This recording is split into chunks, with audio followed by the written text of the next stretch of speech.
ඔබ සැමට උතුම් දළදා සමුදුන්ගේ ආශිර්වාද ප්‍රාර්ථනා පෙරදැරිව අප සූදානම් වෙන්නේ ඓතිහාසික කන්දොඩරට ඇසල පෙරහැර මහා මංගල්‍යයේ පළමු රන්දෝලි පෙරහරේ විසිතුරු ගෙන එන්නට. අද සෙන්කඩටගල නුවර පැහැබර දවසක්. පැහැබර සන්ධ්‍යාවක උතුම් දළදා සමුදුන් විශේෂී වාර්ෂිකව පවත්වන මේ පූජෝපහාරයේ අසිරිය ඔබට දැක ගැනීමට හැකියාව ලැබී තිබෙනවා. අද දවසේ මේ පෙරහැර විසිතුරු දැක බලා ගැනීමට මේ සෙන්කඩගල නුවර වීදි ජනතාවගෙන් පිරී ඉතිරි ගොස් තිබෙනවා. එසේම නිවසේ සිටින ඔබට අපි මේ පෙරහැරේ සිරි විසිතුරු ගෙන එන්නට සූදානම් POTV නාලිකාංක 20, ඩයලොග් නාලිකාංක 140 සහ ෆ්‍රීසෙට් නාලිකාංක 2 ඔස්සේ වගේම මේ පෙරහැරේ විසිතුරු ඔබට ශ්‍රවණය කරන්න පුළුවන් ශ්‍රී ලංකා ගුවන්විදුලි සංස්ථාවේ කඳුරට සේවය ඔස්සේ. ඒ නිසාවෙන් අපි ඔබට බොහොමත් ගෞරවයෙන් ආරාධනා කරනවා එකතු වන්න ඓතිහාසික සෙන්කඩගල නුවර ඇසල පෙරහැර මහා මංගල්‍යයේ පළමු රන්දෝලි පෙරහැරත් සමගින්. கண்டி அசல பெரஹரா 2022 முதலாம் நாள் ரந்தோலி பெரஹரா வீதி வலம் வருவதற்காக தயாராக உள்ளது. பெரஹராவை காண்பதற்காக ஸ்ரீ தலதா மாளிகை ஊடகம் ஊடாக உங்கள் அனைவரும் அன்புடன் அழைக்கின்றோம். The final kingdom of the ancient Sri Lankan kings is ready to treat us to another night of cultural extravaganza. The first Randoli Perahera of the Dalada Maligawa Perahera 2022 is ready to start its street perambulations. The Perahera is going to be more colorful and vibrant today. So we invite you all to witness this pageantry from here in Kandy.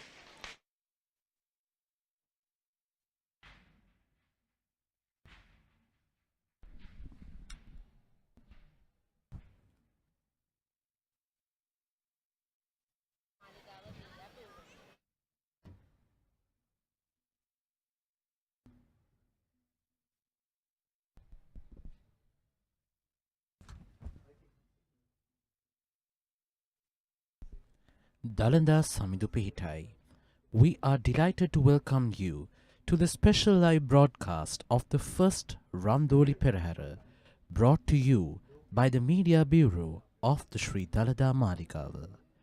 You are seeing the Perahera officials obtaining the permission and blessings of the Diyavadana Nilave, the lay custodian of the sacred tooth relic, before commencing their street parading.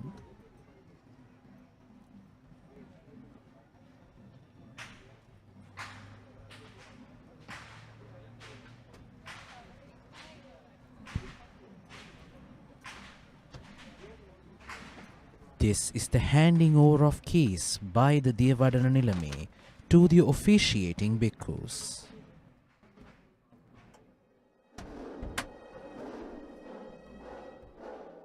Now the Diyavadana Nilame is making his way from the upper level, the Ihalamalaya, to the lower level, the Pahalamalaya, of the temple of the tooth relic. The Diyavadana Nilame ceremoniously and reverentially takes the Perahera casket under the protection of the chief incumbent of the Askiriya Mahaviharya, Venerable Venaruve Shri Upali Theru, to the ceremonial tusker.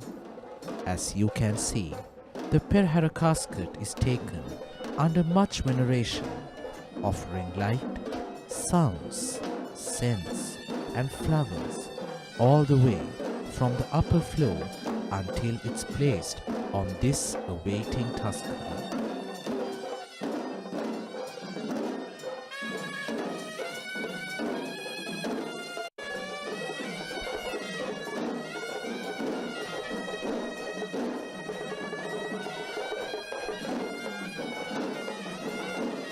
Today marks the first Randoli Perahera of the 1712th Asala Perahera festival.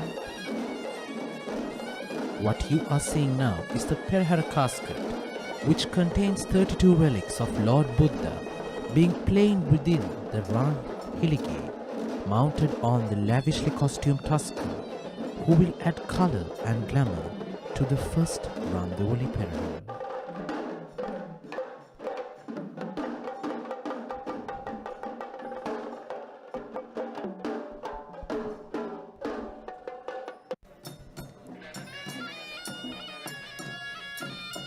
we are seeing the tusker who is tasked with the holy task of carrying the casket, Indi Raja, stepping down the Mahavahalkada majestically and in careful strides.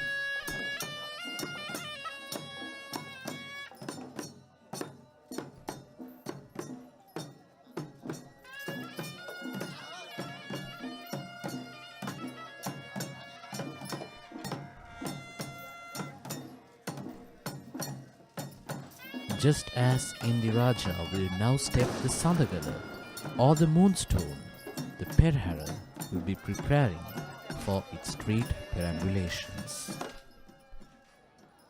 Today, the Dalada Maligawa premises is alight in a different glamour because from today onwards, the Perahera is going to be with added color, glamour and vibrancy. Indeed, and this evening, the first Randoli Perahera will be parading down the Dalada Vidya, the DS Senanayak Vidya, the Temple Street, Deva Vidya, Colomba Vidya, Kotogadalla Vidya, Haras Vidya, DS Senanayaka Vidya and conclude ascending the Raja Vidya.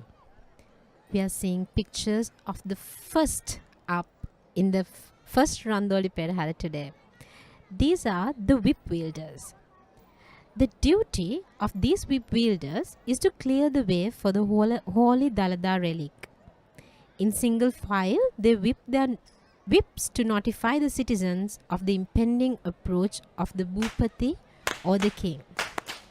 So in a way, this wielding of whips is an action of sending the signal to the people who are living around to come and join to witness this cultural spectacle.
Although the whip conjures up fear in most minds, the sight of the Perahera whip master has the opposite effect.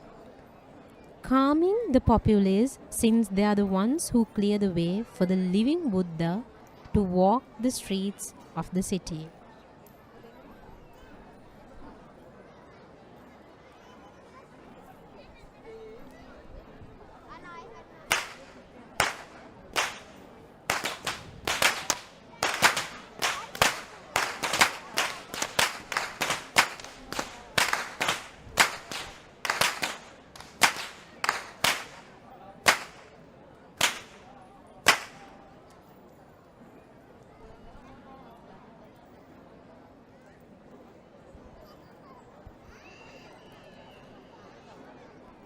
In the time of the kings, the whip was an instrument of punishment, but this is not a duty of that nature. Here, the instrument is used to remove fear, create a sense of love and compassion among the people, and bring merit to them.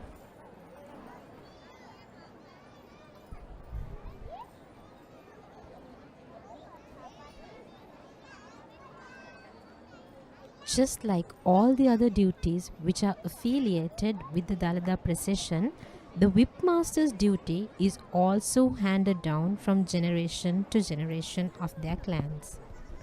According to our traditions, Peraheras which do not have that pedigree are not even worth being called such.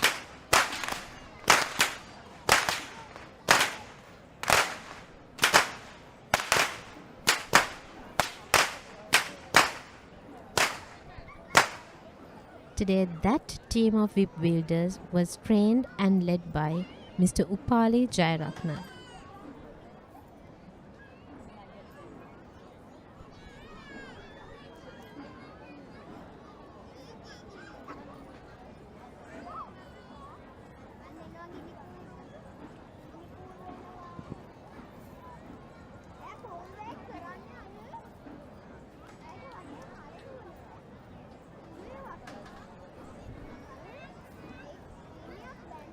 Since the Dalada Procession is believed to be a celebration which is done to request timely rains from gods, it is also believed that these Whip Wielders create a sound which is synonymous to the thunder.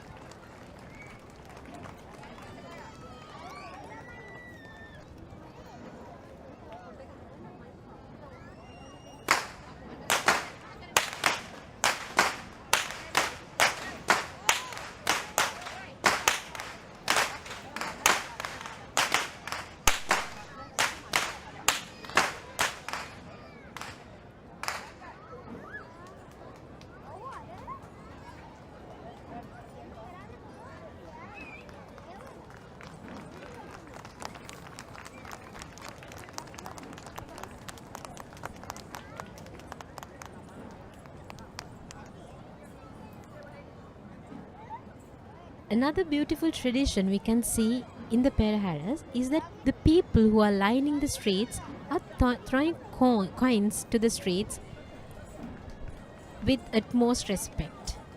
Regardless of how poor or rich they are, they take part in this tradition, remembering us of the gift of giving which is there in the Sri Lankan paper.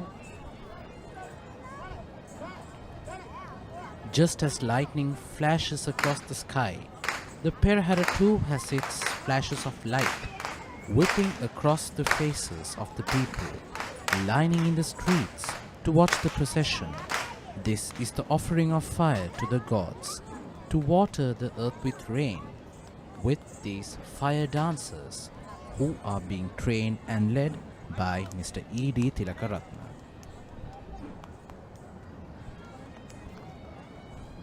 Indeed, Nilesh, since this is regarded as an offering of fire to the gods asking for rain, these fire dancers are also believed to be synonymous to the lightning flashes. The sight of lightning as a precursor to the descent of the rain gods is a phenomenon of nature. Those blinding flashes are a cooling heat in the Dalada procession. This is the heritage of the tradition of our torch dances.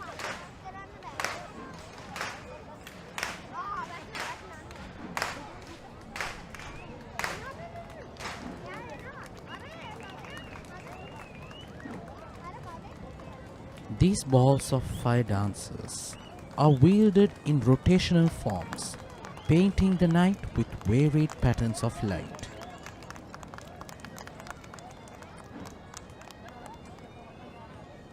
One who is watching this true import of fire and heat and light would be wondering what is the technicality behind this fire dance. So what happens is the balls of fire,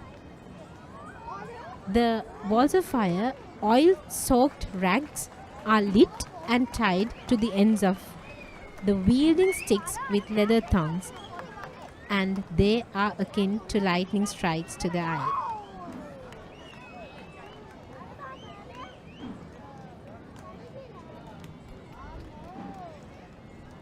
The sun, the moon, the earth, the universe, the solar month, night and day are all cyclic, and these fire dances highlight these universal cycles and how they burn and cool you and me in both our life cycles.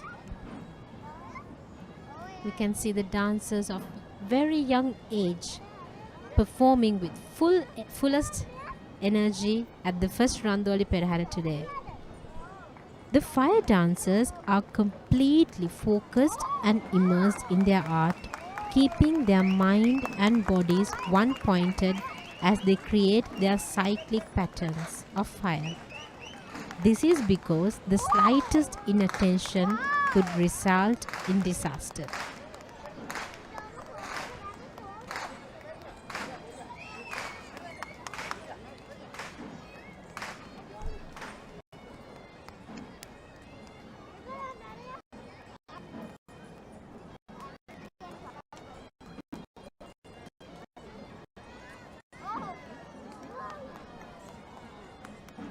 It requires a special skill to release these fireballs into the sky and then grab it to the right technique. So these dancers keep practicing themselves throughout the year to take part in this offering.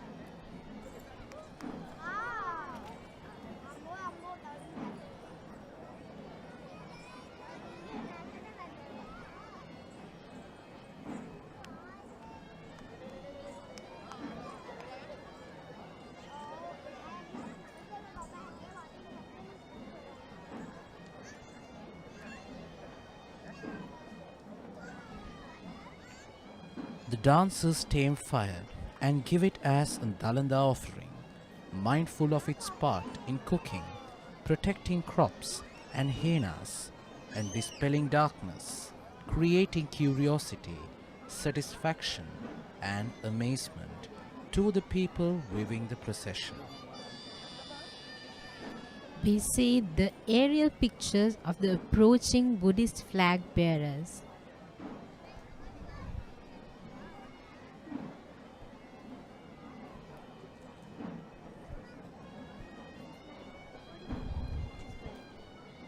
Followed by the national flag bearer, the sight of the Buddhist flag creates a sense of unreflecting joy on the hearts of the people viewing the Dalada procession, reminding them that this is a celebration, devotion, and an offering to the Buddha.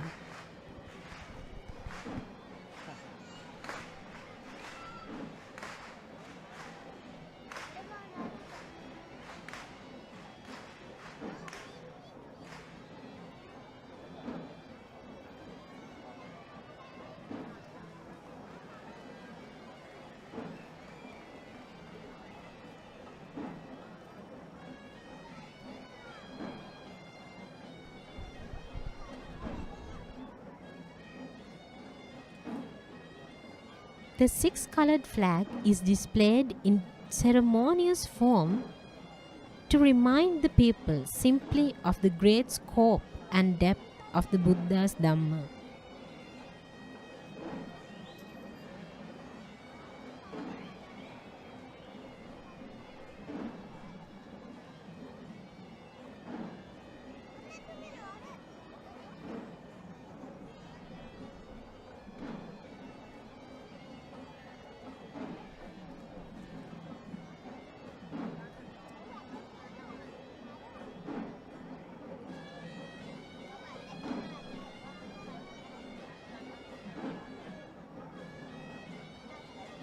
The site of the final kingdom of the ancient Sri Lankan kings, all alight for this yearly celebration, is such a calming sight for us today.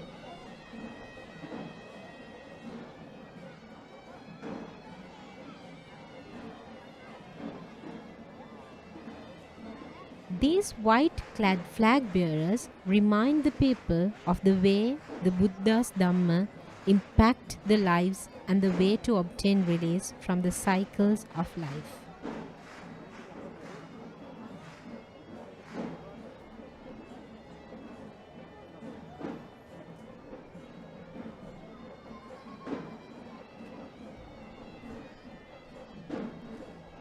Following the Buddhist flag bearers, now we see the clothed flag bearers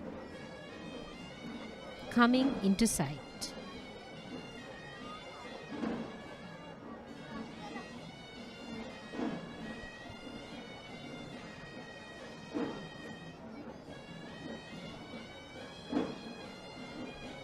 the team who are carrying these flags today are from the Pallekele Open Air Prison.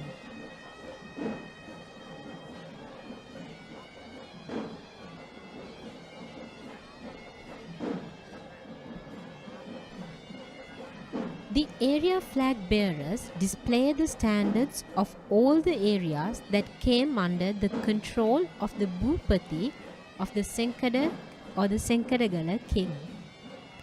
Through this, the people were able to identify the governance of the Kandian kings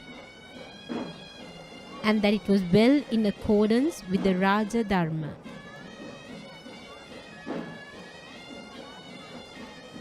In those days, the display of these flags was also a political symbol.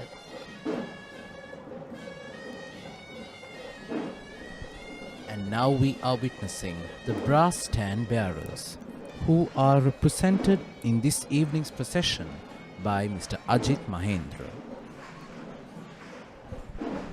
The brass flags or the Disa flags in bronze represents the glory of Senkadagala.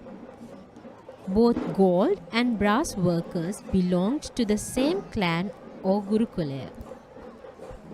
They offer their skills and services with great devotion to the people of the land and the glory of the Hela traditions by participating in this procession.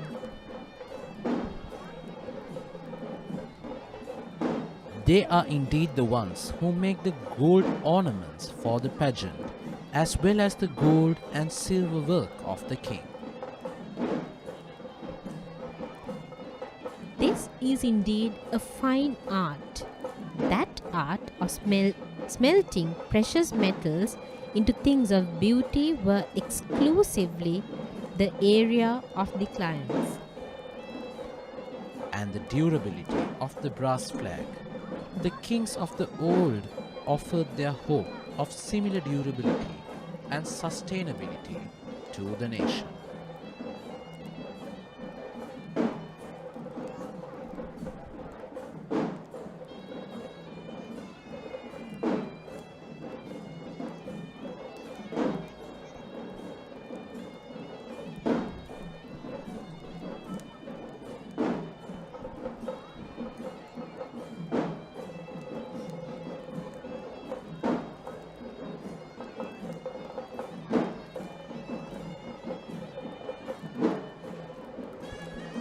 The fine art sculptured on these flags tells us the glory, the tradition, and the pride of the Sinhalese nation.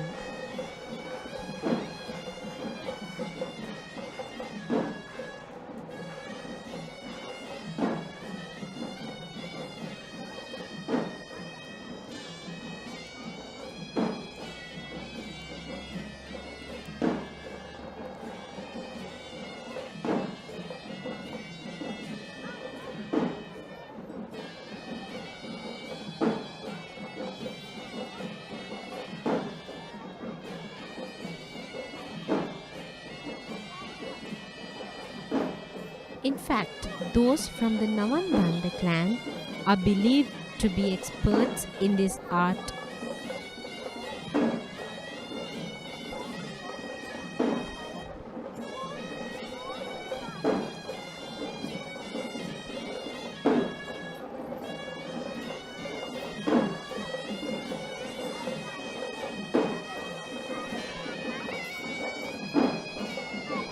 Unlike the previous days of the Kumbal Peraharas, where we just noticed the Buddhist flag bearers, we are indeed privileged to witness more and more interesting episodes added into the final, the first Kumbal Randoli Procession.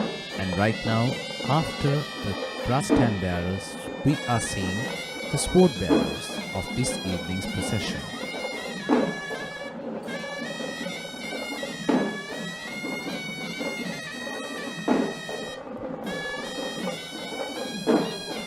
The Dalada Perahera is a procession aimed at reducing and eradicating sorrow and sadness. Yet when we see the sword bearers, the people might be wondering, what? exactly is the analogy behind this?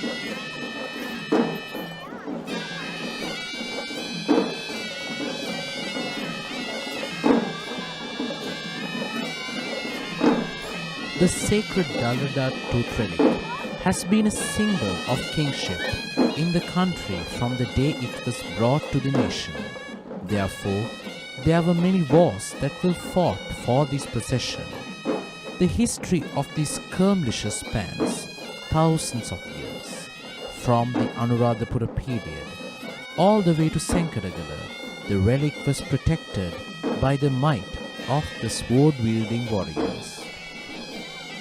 Our young generations should be taught that history lesson and be informed of the fact that without the protective interventions of these men, the sacred relic could very well have been long lost to our people. Indeed, it is for this very reason that in calm, collected, disciplined procession, these men join the procession, providing protection to the Dalada casket.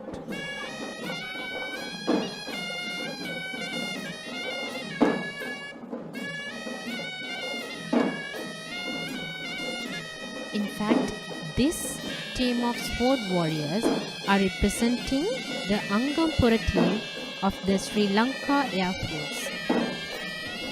And following that, we now see the very first elephant of this evening's procession, leading the way with the Peramunerala. It's a norm of the procession that Peramunerala, or the leader of the procession, is the first person on elephant back, and neither officials nor elephants are permitted to arrive before the Peramunerala.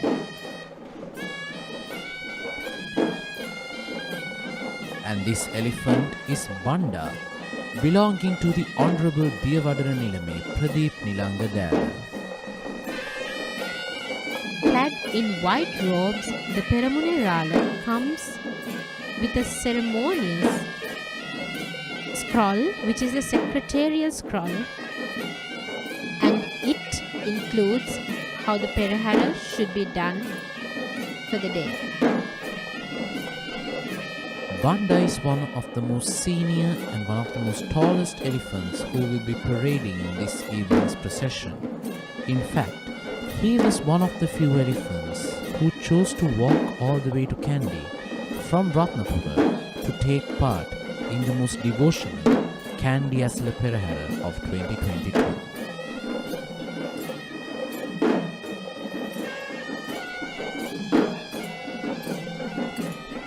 Following the Peramunerala, we are now seeing the heavy troop of the Sri Dalada Maligawa coming into sight.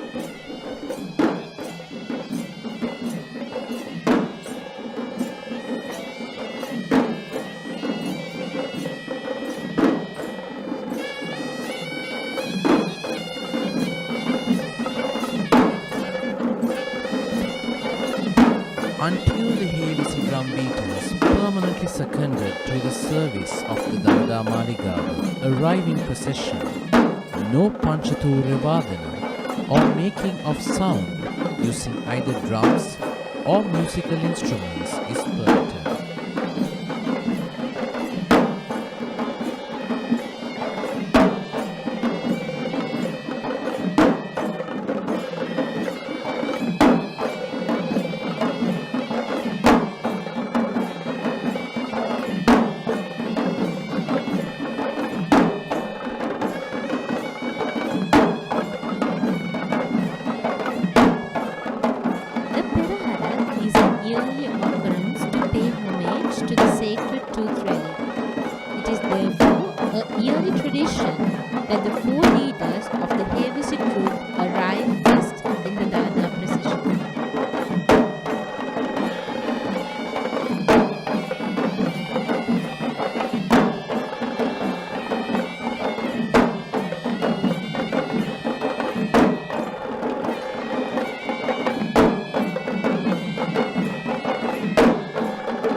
the prohibition of the use of other traditional musical instruments, namely the horanai, the talaputa, cymbals, dowler, conch, kumbal, and anklets, is to ensure that the order of playing these instruments is not compromised. We can see very senior people joining in this troupe of heavy drum beaters. It is because the four great drum clans of Dalada Maligawa, Uduvela, Malagammana, Ihalavela and Malagoda contribute with great devotion and pageantry. The four leaders depict the recognition given to them by the king through the ways in which they decorate their heavy drums.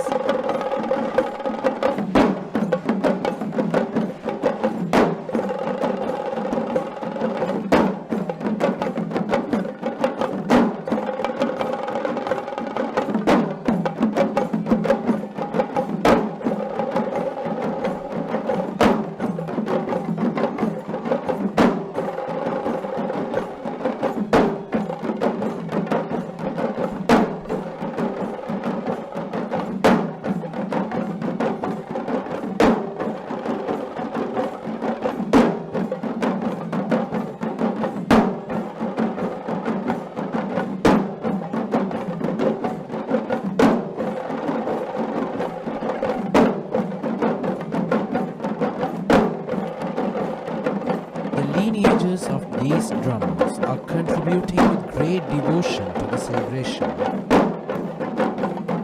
and these drums are being incorporated to make the unique sound. We hear the beats of the drums and the tunes of the horanai, the traditional Sri Lankan horn, soaring up to the skies and above the Senkadagala kingdom.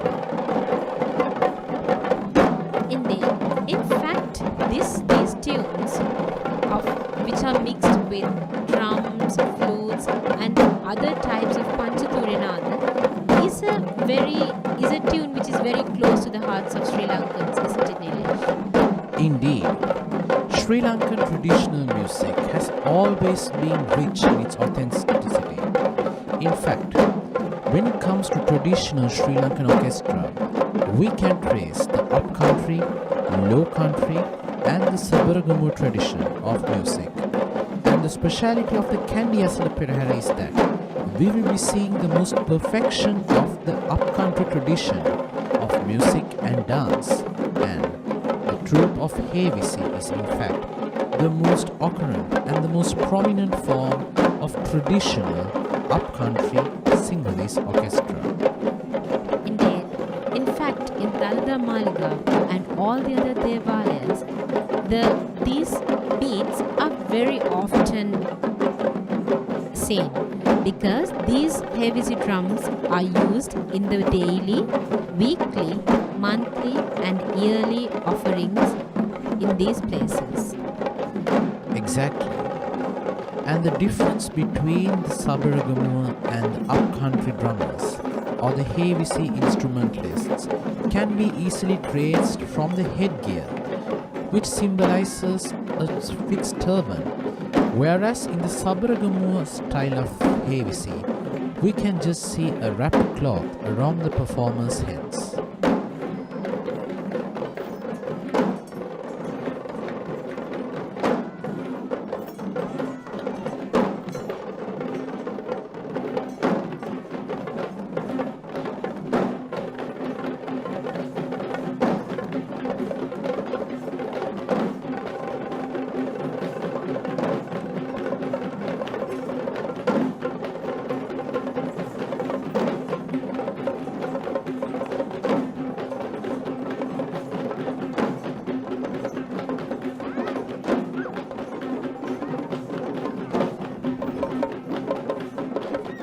Now we are seeing the arrival of the Gajanayaka Nilame of the Shri Dalada Maligawa.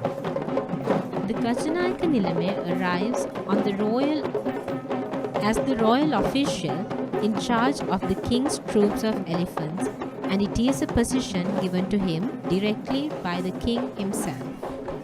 And today, the Tusker Raja belonging to Venerable Alutnuwara Anuruddha Nayaka Thero, the chief incumbent of the Kotte Rajamahavihara, will be carrying the Gajanayaka Nilame. And the speciality of the dress worn by Raja is that we are seeing the style of Bokkarang, or the traditional silver plates that are being fixed into the costume that was seen in the Kandy Esala Perahera many decades ago.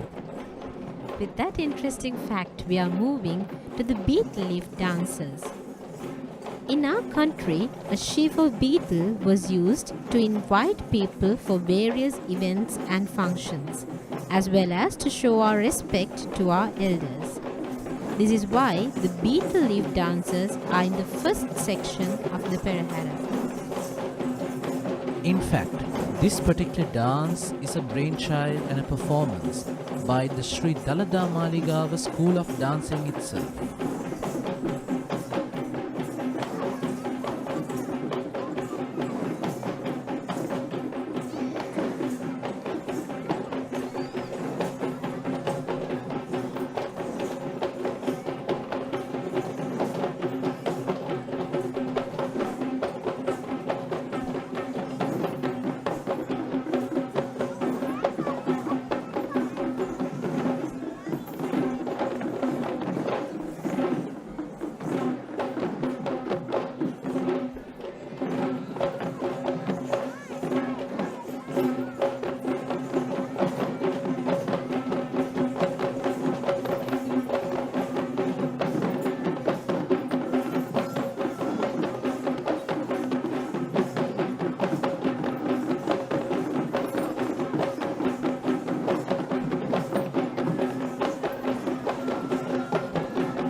To invite each and every citizen of the country to be a part of the devotional event and to weave the procession to their heart's content. Therefore, the beetle dances symbolically invite all of the people of the land to obtain merit by watching the procession.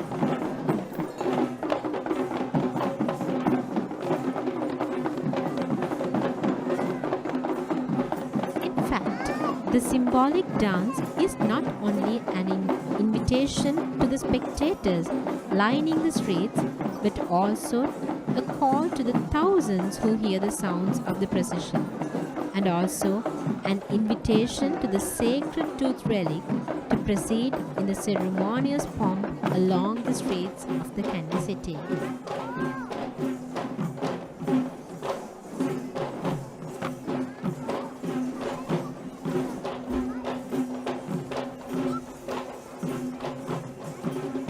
One who will watch the Kandy Esala Perahera will certainly have many insights on certain iconic symbols that are used in the Sri Lankan culture, especially with this heap of beetle leaves, which play a vital role when it comes to respectful invitations. We are seeing an official with a Buddhist flag on a mount of another majestic tusker. And this tusker is Pulatisi Raja, the youngest and the latest addition to the Sri Dalada Maligawa stable of tuskers. And on the mount of Pulatisi Raja, we are seeing an official carrying a Buddhist flag. It is the norm that the official carrying a Buddhist flag on the third elephant parading in the procession is to symbolize the fact that the procession is truly a Buddhist festival.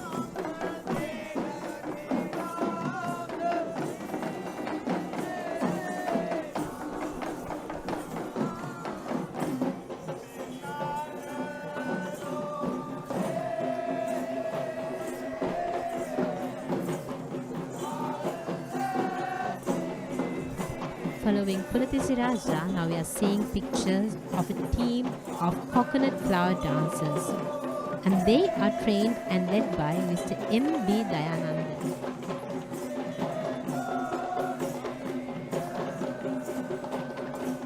The Polmal, or the coconut flower denotes prosperity on the traditional kapruka or the tree of bounty.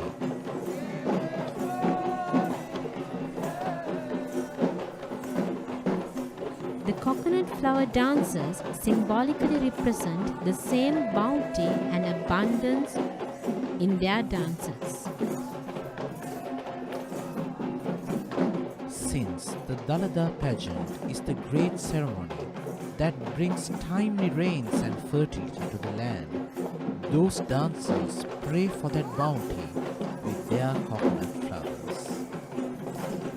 In their village, it is believed that the coconut flower, a coconut tree, is something which gives everything to the people, and it's also called as kapruka in the Sri Lankan traditions.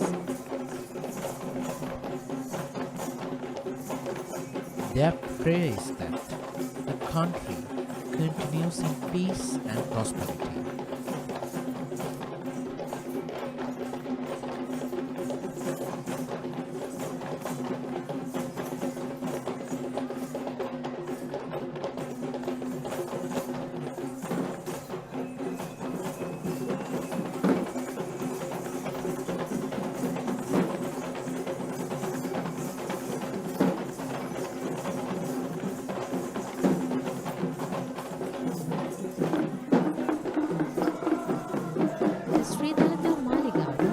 Proudly hosting the 1712th Perahera this time.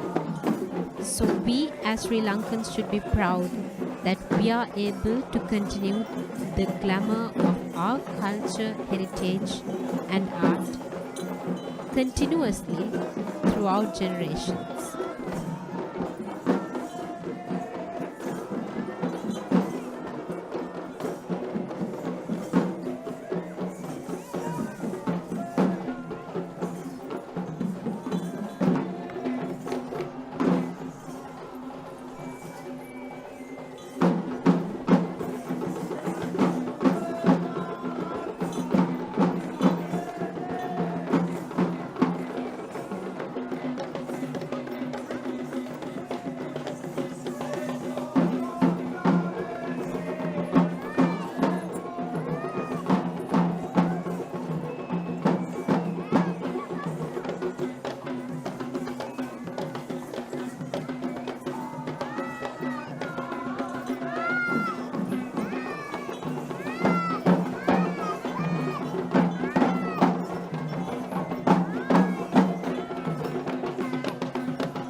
Following the coconut flower dance, we are seeing the arrival of two elephants, with officials carrying brass umbrellas to symbolize protection to the impending Perahera casket. And these elephants are Salia, belonging to Venerable Urayavakti Damarakita Theru, the chief incumbent of the Maligawa Rajmaha Vihara, and Kandulavi, belonging to Venerable Kandian Dancer, the chief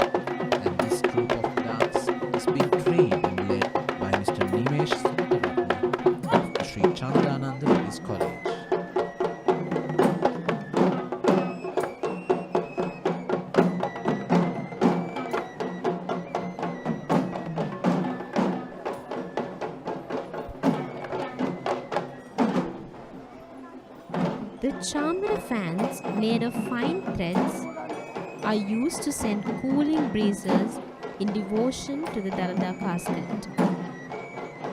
In ancient times, the king, his queen, and a very selected group of officials were honored by being fanned.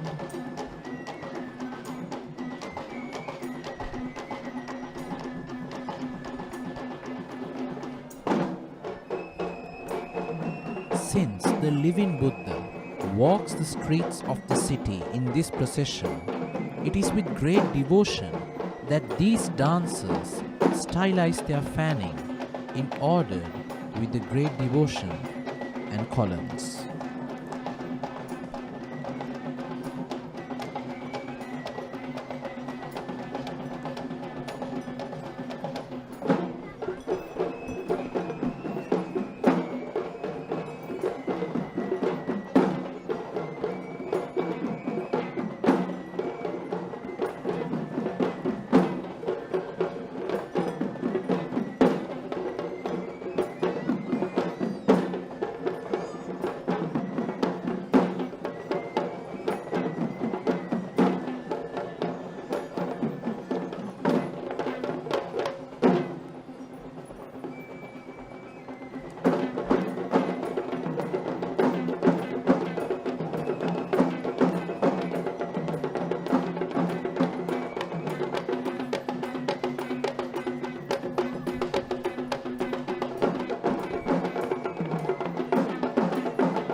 It is said that in the days of yore, it was a tale of Semara deer that lived in India that was used for the purpose, and the air blown through the fine strands of its tail hair was said to be the most refreshing in the world.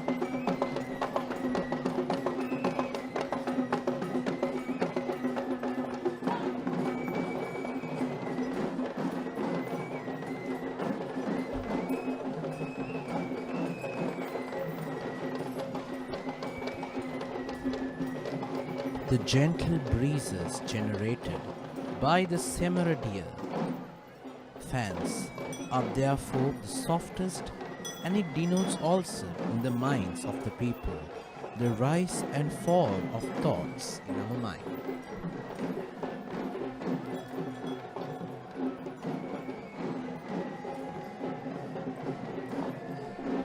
Isn't it quite interesting to witness how the steps of these dances are being used to depict two meanings.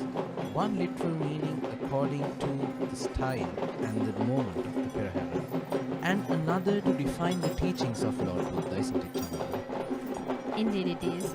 It is lovely to see how these dances come with a connotation, with an analogy which is attached to it.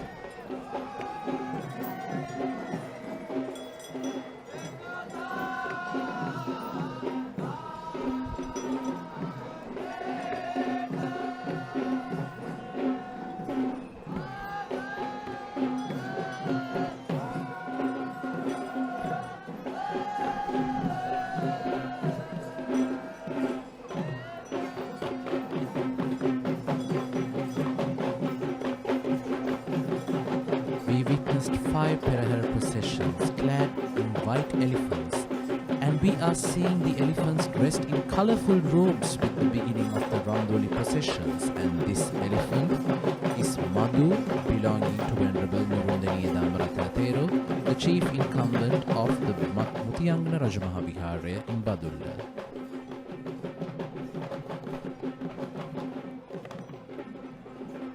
Following Madhu, we are seeing a troupe of Nayandi or other West dancers trained and led by Mr. Saman Nilbitha.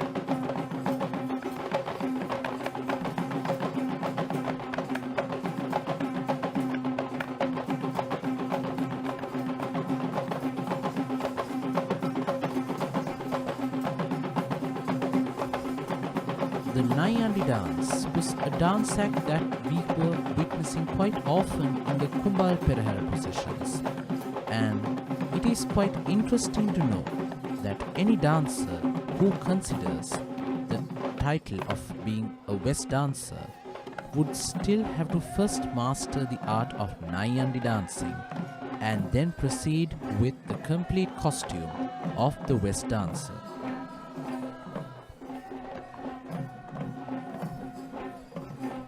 The costume of the Niantic dancers is incomplete because it doesn't consist of the headgear which is worn by the original Kandian Dancer.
One may wonder the exact difference between the West dancer and the Niantic dancer. In fact, the vital difference between a West dancer and a Niantic dancer would be the exclusion of the respective headgear, which in here is replaced by a white turban.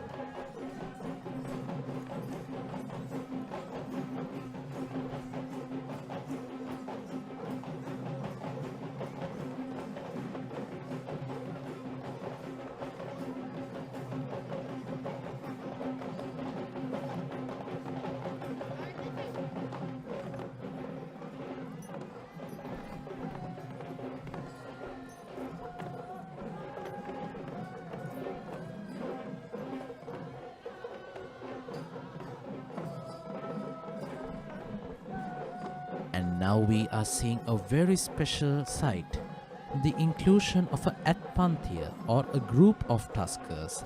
And interestingly, these are the youngest participants of this evening's Perahera. Joining in is Devmini, belonging to Mrs. Vijayanthi Perera of Horana, Surani, belonging to Mr. Deepthi Kumara of Biyagama, and Suddhi, belonging to Mr. Premasiri Kaluarachi of Habarana. And it is interesting that all Devmini, Surani and Suddhi are taking part in the Kandy Esala Perahera after a silence of 6 years.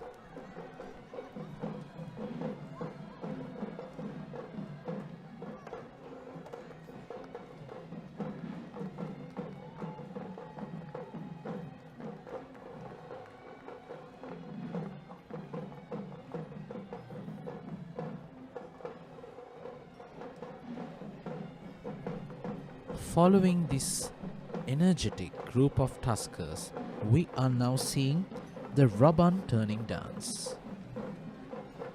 And this dance is being represented by the team of Mr. Aryapala Vijayaman.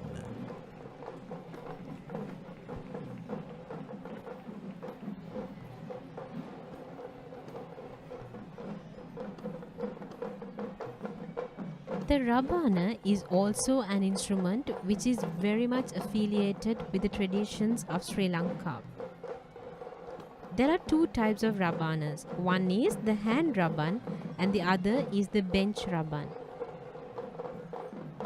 The hand Rabban is about 1 foot in diameter, and we can see the performers keep revolving the Rabban on tip of their fingers and also on the tip of a stick. But some others play the Rabana with their fingers while singing to the tunes of it.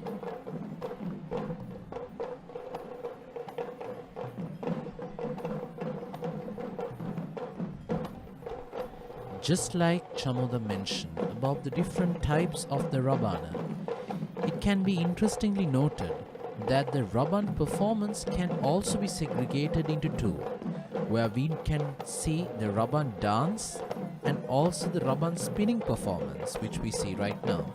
And this shows how rich our upcountry tradition of dancing is, according to its variety, where a single instrument can be replicated into many different dance performances. Now we are seeing pictures of a very young performer.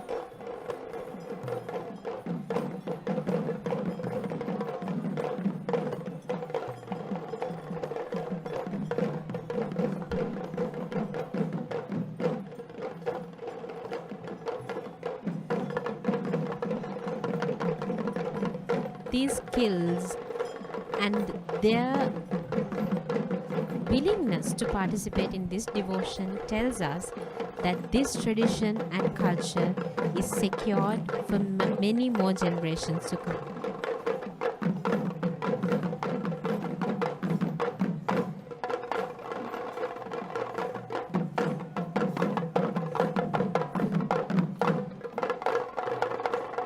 This itself shows the admiration of the Randoli Procession processions, where we are seeing much added value and stuntful, eye-catching and awe-striking dance performances.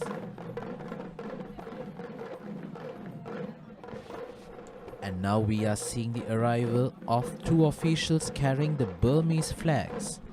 And these elephants are Kanchana, belonging to Mr. Udara Galapatti of Giriulla, and Rani, belonging to Mr. S.M. Samaranayaka, the chief prelate of the Kande Devalaya in Velamboda. Both Rani and Kanchana have been two routine participants of the Kandy Esala Perahera, especially in the procession of the Shri Dalada Maligawa itself. And now we can see the Metronome Dance performance, which is trained by the veteran artist Sujit Anand.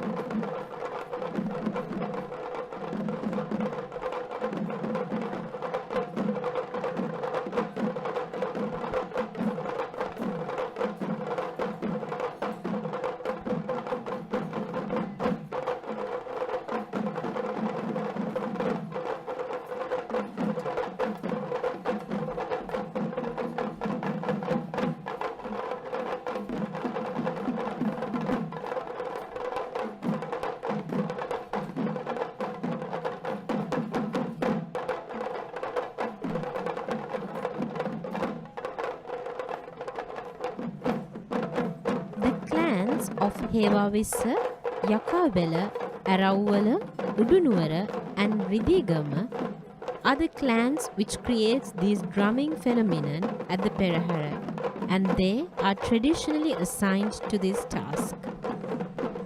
The specially designed sticks that are used to play the drums move in a blur as they ring out the rhythms of the procession, the Valimada and the Devadam beats.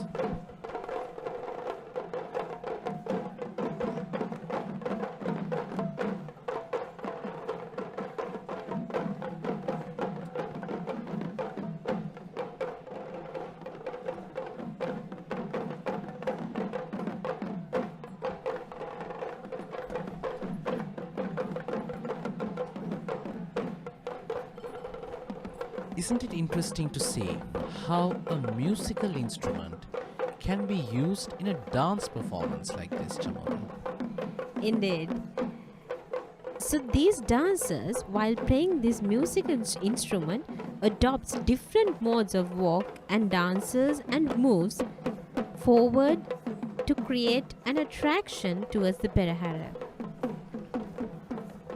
Following this troupe of Metronome Dance performers, we are seeing the arrival of a very senior lady all the way from Ratnapura, and she is Rani, belonging to Mr. Chanaka Jayasekara of Pallebedda.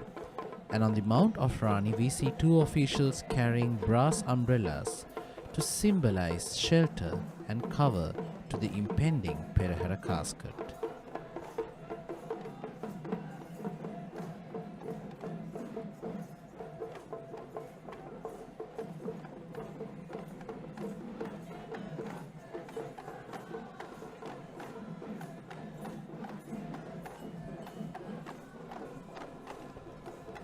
Following that elephant, now we are seeing a team of Udaki players, and this team is trained and led by Mr. M.B. Tennako.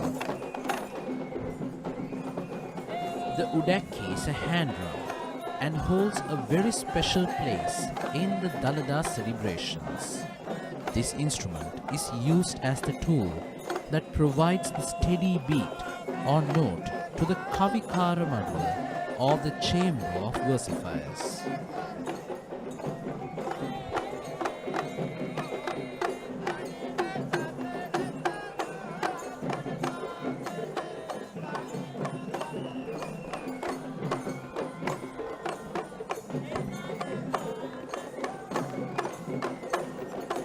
Holding an hourglass shaped drum, this dance of Udaki players is relatively simple. One can also see the traditional clan heritage of the players as they join the procession of Dalada through the streets of the city at the first Randoli Procession today.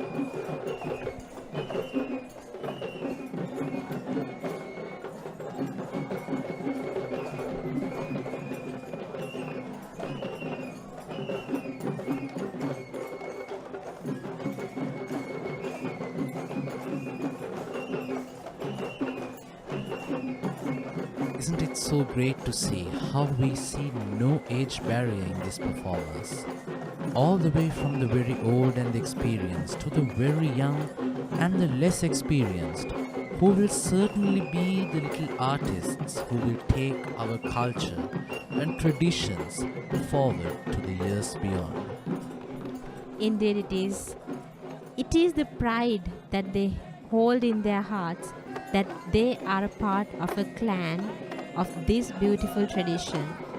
And now we are seeing an official carrying a snake head canopy, and this elephant is Kueni, belonging to Mr. Mahinda Millangoda of Kegol.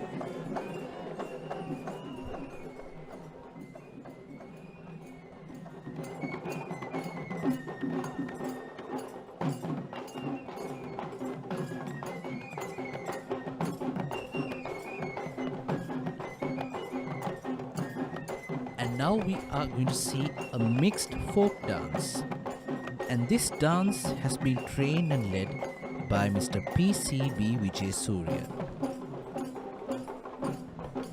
Although we are in a very modern era, we can see that the streets are lined with lamps of copra, providing the light necessary for the Perahera to parade in the streets of Kandy.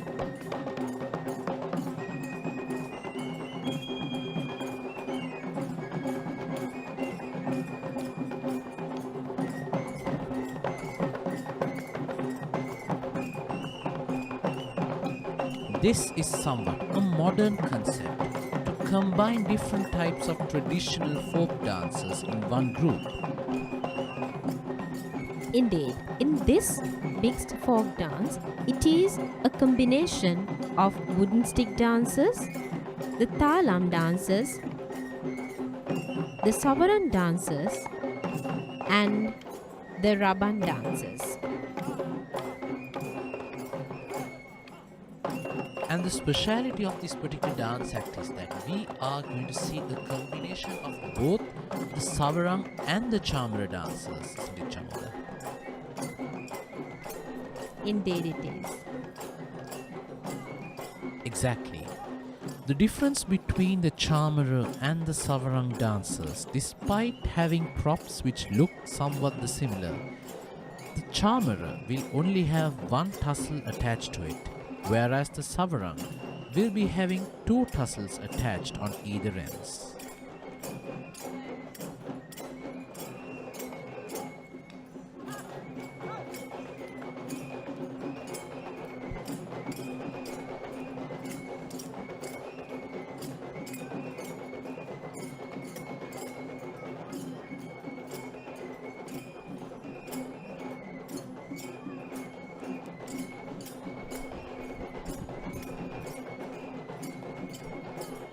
Following the 5 nights of the Kumbal Perahera, we can see that the first Randoli Perahera is more extravagant in color tempo, and the added vibrancy to it.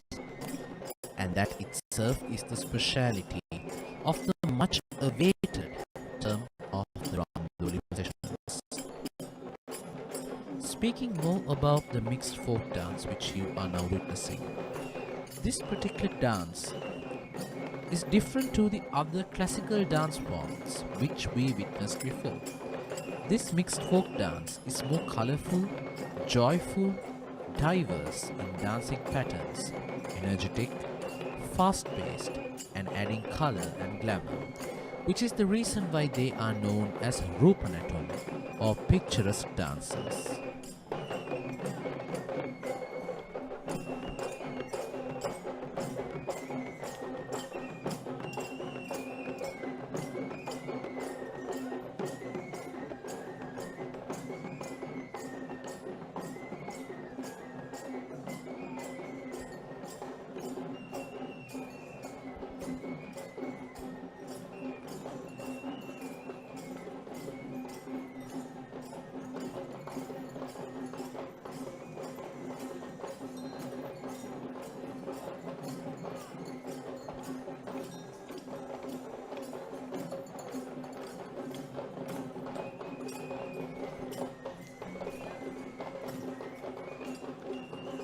While we, as the Media Bureau of Shri Dalada Maligawa, try to bring the true essence of this cultural pageant right to your living rooms, we also invite you all, if there is the slightest ability, to come and watch this cultural pageant lining the streets of Kandy. Come to the city and witness this pageantry. Regardless of how seamless and easy, watching the pageant all the way from your doorstep would be the best and most convenient way.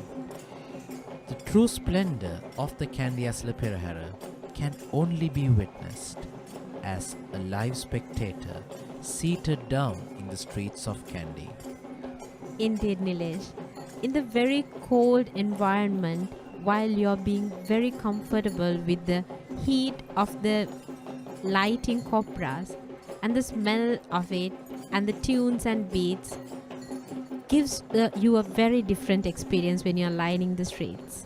Certainly an experience of goosebumps. And now we are seeing the arrival of two majestic elephants, Raja and Punchibanda.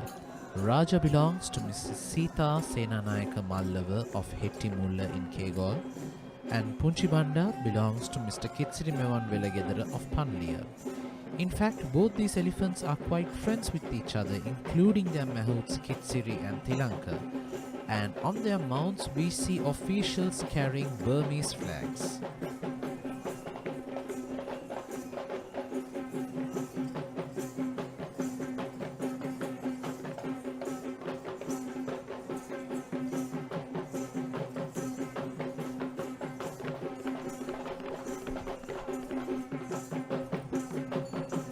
This representation of the Burmese flag represents the friendship with the Sri Lankan kings with the Burmese kings in days of yore.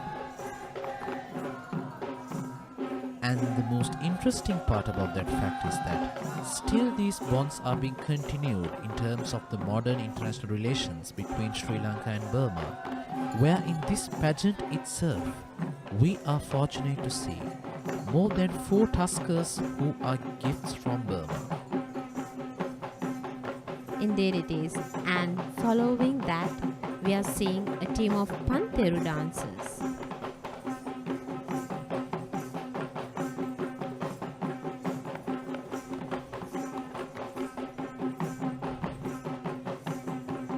If you need to watch the most authentic form of Pataro dancing, it is the Kandy Esala Perahera that you would need to witness. Indeed, it is said that the more original dress of the Pataro dance is only seen at the Kandy Perahera.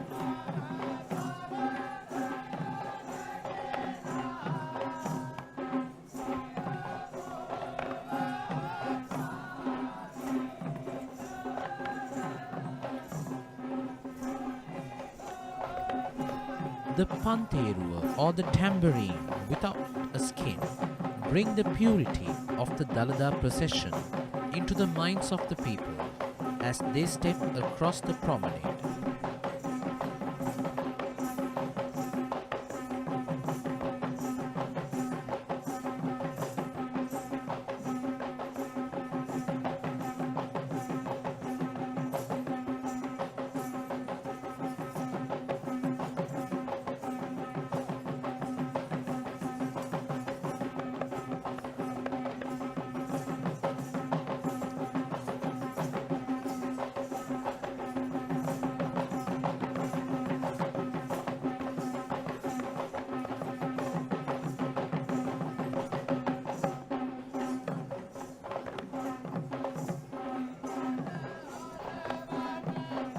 This instrument, which is the panterua, is very crucial to the Kavikara Madua or the chamber of versifiers. The ring is a thin circlet of light brass. Therefore, the dances of the panteru players are subtle and soft. This simplicity of the dance form brings to the minds the simplicity and evenness required in the daily lives of the people as the troupe steps forward in the streets of the city.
Apart from the dancing, I believe if you would pay close attention to the performance right in front of us, you would also be able to hear the chanting of verses by these performers.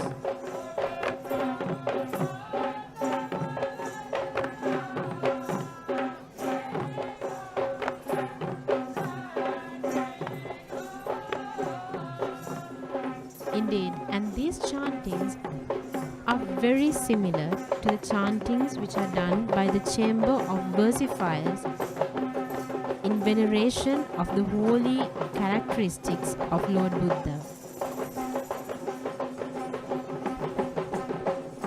And now we see the arrival of two majestic tuskers, Singharaja, the prince of the Shri Maligawa stable of tuskers, alongside with Sindhu, the baby tusker, who is equally taller than Singharaja right now with time, belonging to the most venerable Mahanayaka Thero of the Malwatu Mahaviharaya, Venerable Tibbatuave Shri Siddhartha Sumangala Thero. It's quite interesting to note that Sindhu joined the Kandy Esala Perahera as a baby tusker at the age of 3, and today he is a tusker who is 17 years of age and is equally taller than his senior colleague Singharaja.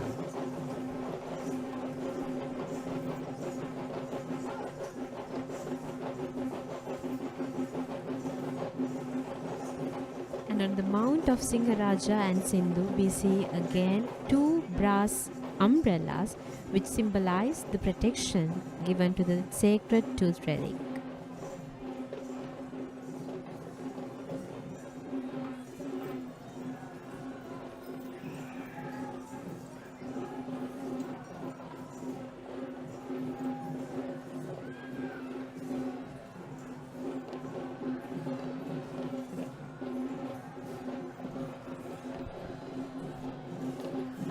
And now we are approaching the most iconic and the most awaited moment of the first Randoli Perahera of 2022.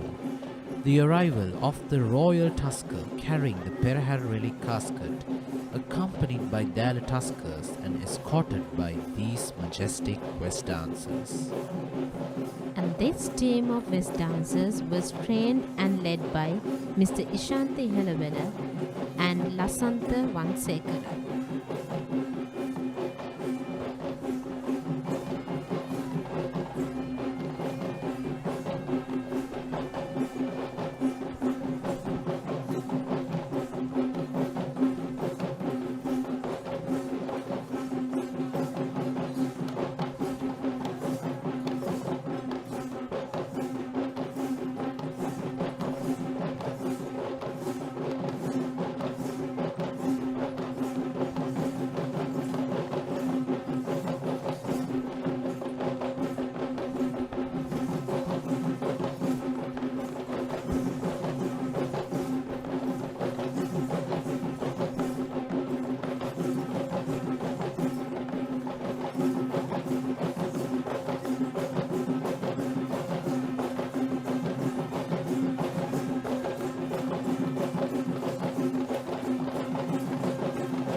The most unique and the most recognized of the Kandian Dance heritage is the fully adorned West Natua or the Kandian Dancer.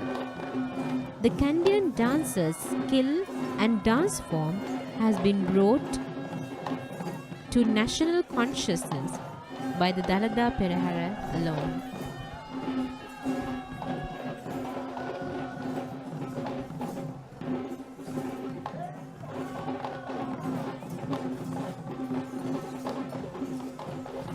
This most glamorous costume symbolically represents the regalia of Kings Malaya and the royal brothers who performed the ancient rituals of the Hatapas Mangalaya, a ceremony which was held around 2500 years ago.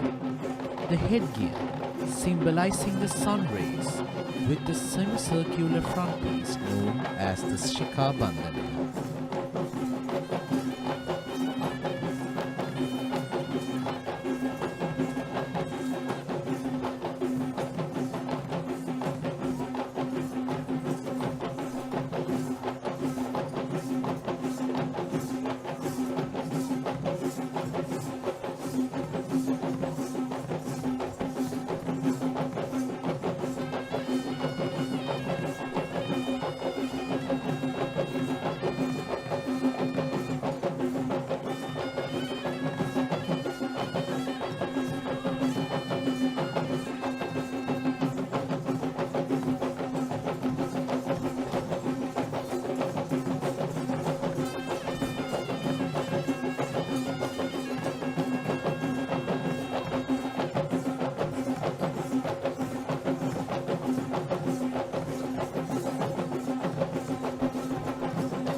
In ancient times, it is believed that these dancers obtained a royal boon after having donned with the West Tattoo and danced for the king of Panduas Nuwara to dispel the inimical forces which are unseen and which threatened the life of the king.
now we are seeing the Nagasingham troupe of instrumentalists, who are an orchestra based on an Indian influence, believed to be the original respectful orchestra that is used to honor the Lord Buddha.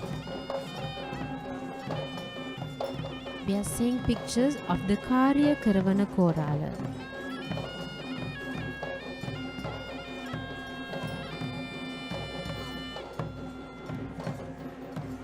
And now we are seeing the most devout moment where all of us would rise from our seats to honor the Perahera relic casket. And this evening the Perahera casket will be carried by the royal tusker Indiraja, belonging to the Shri Maligawa stable of elephants, and he is accompanied by Mian Raja and Burma Raja, both belonging to the Shri Maligawa.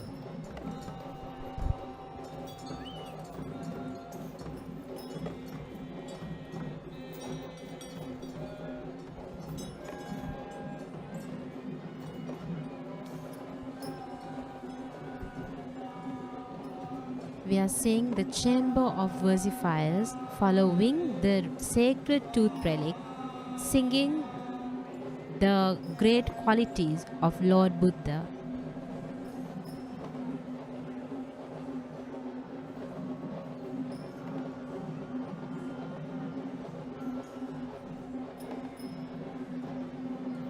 We see the instruments, the panterua, the castanet, and the udakia used by these musicians who would be singing the noble qualities of Lord Buddha.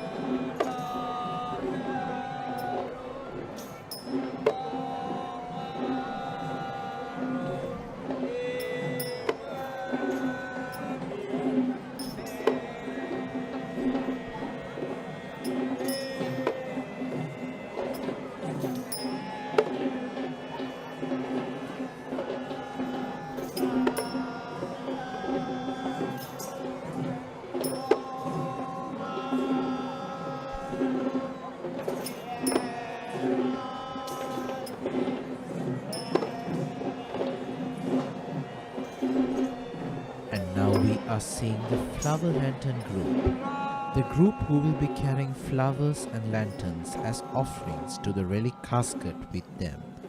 We see the second group of West dancers who will be following these flower lantern group.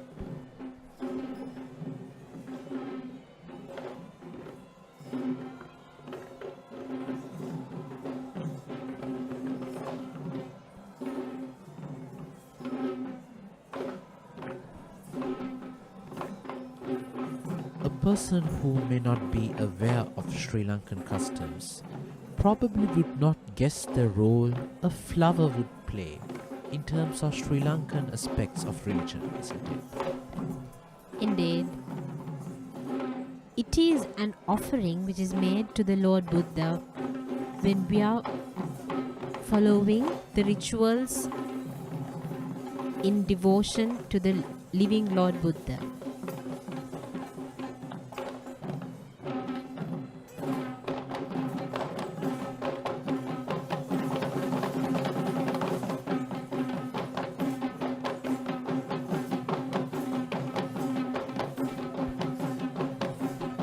Now we are seeing the arrival of the second group of West dancers who will be paving the way for the Deval Nilame.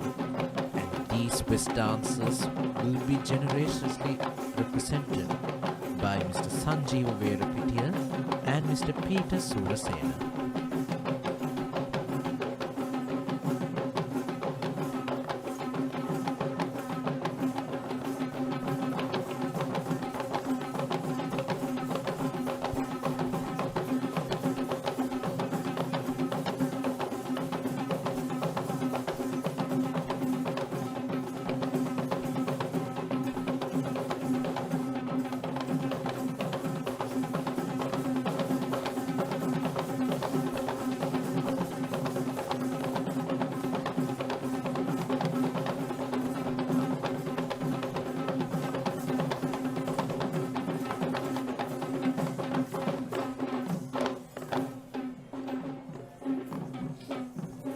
These West dancers observed their traditional rituals and obtained permission to dance in the procession before starting to parade in the procession.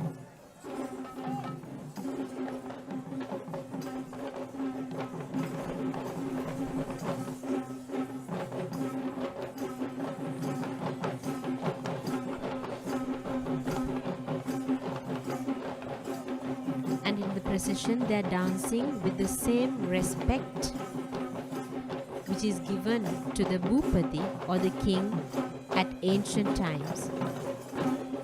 Today, the Bhupati of the ancient times is represented by the Devadan Nilame, who is the lay custodian of the sacred tooth relic.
The historical story of the West Dance dates back to the time of King Panduvasthu, who was believed to be cursed by Kuweni based on the story of history. And in order to cure King Panduvasthu, King Malaya from India had been invited to Sri Lanka to perform the healing ritual which was known as the Hatapaspangalaya. And this particular healing ritual was asked to be continued to the eternal future and was delegated to a local prince named Kohumba, who is still respected as God Kohumba, who is the guardian deity of the Hantana Hills.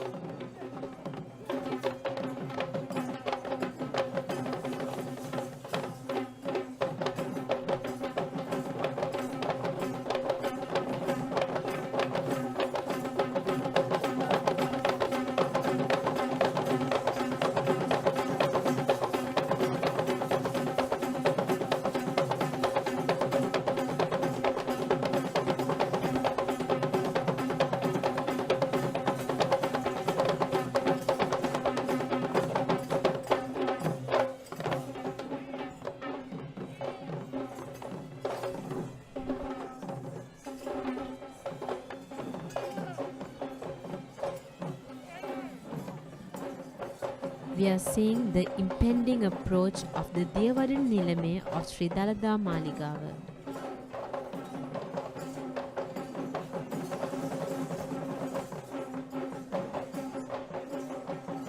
The Devadan Nilame, appointed by royal decree, is the individual tasked with protecting the Dalada with his own life. The honor and respect provided by the Tung Singhale to the king of the land is given to the Devadan Nilame, who is the lay custodian of the tooth relic.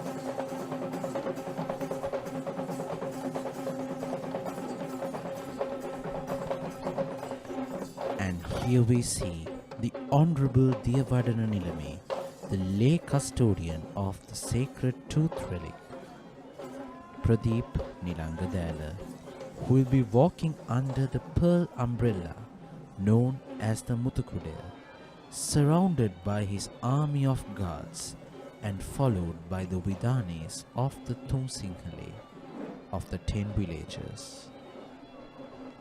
Indeed, it reminds us of the ancient Kandian glory.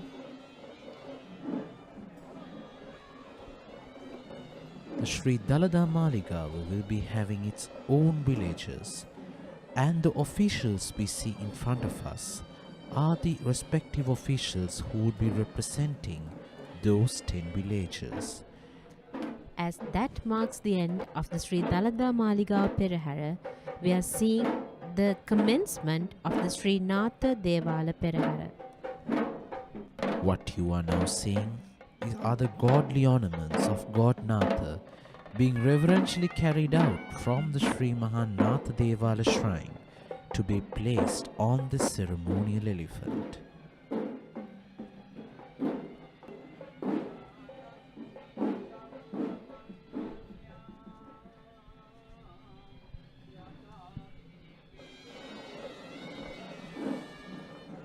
Up first in line in the Sri Mahanatha Devala Perahera, we are seeing pictures of the Buddhist flag bearers.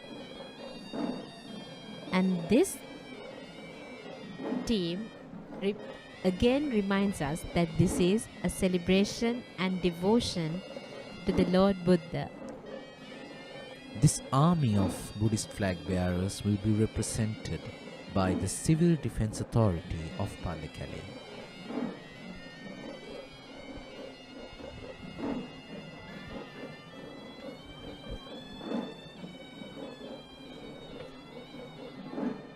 God Natha or Maitri Bodhisattva, also known as Avalokiteshvara in India, is believed to be the god who will be attaining Buddhahood up next, which is the main reason why the procession of God Natha will be the first out of the 4 Devala processions to follow the Perahera of the Sri Dalada Maligawa, and also to symbolize the fact that God Natha is a god of Buddhist affiliation. And that is the moon of Nikini, who will be blooming into a full moon up here on the 11th of August, while we will be hosting the Grand Randoli Procession.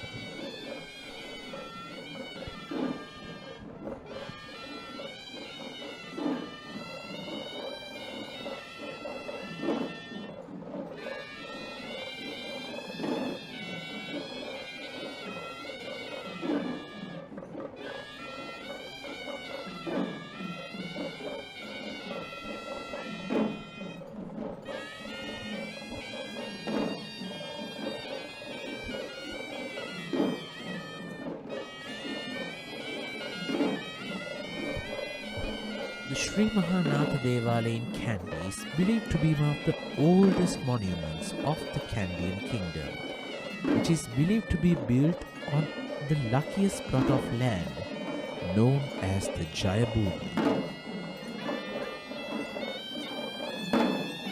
And now, following the flag bearers, we see the official heavy troop of the Sri Mahanatha Devala, who will be represented this evening by Mr. S.Y.G. Vijay.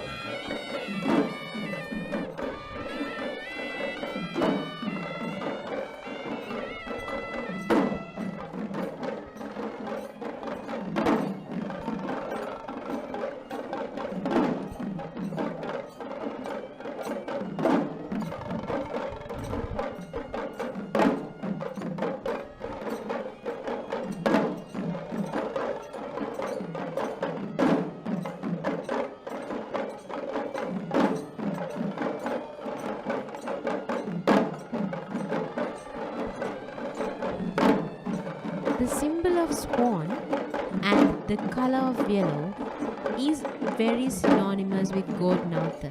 isn't it, Nilesh? Indeed.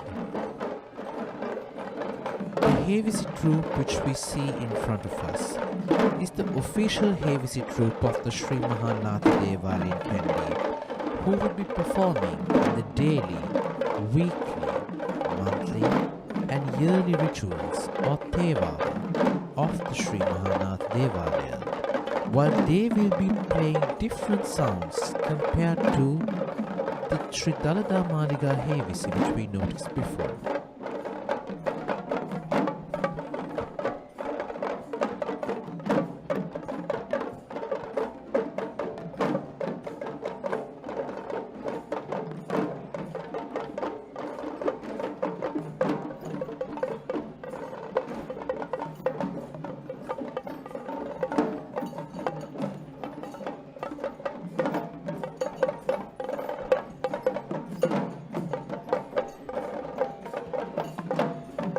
We can see these heavy beats are repetitively seen in the procession.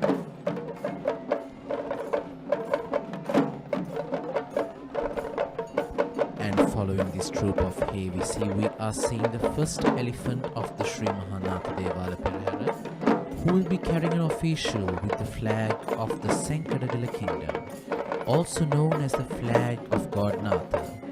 And this official is on the mount of Vijita Raja, the elephant belonging to Venerable Millane Sirialankara Theru, the chief incumbent of the Dimbulagala Rajamahavihara in Polonnaruwa.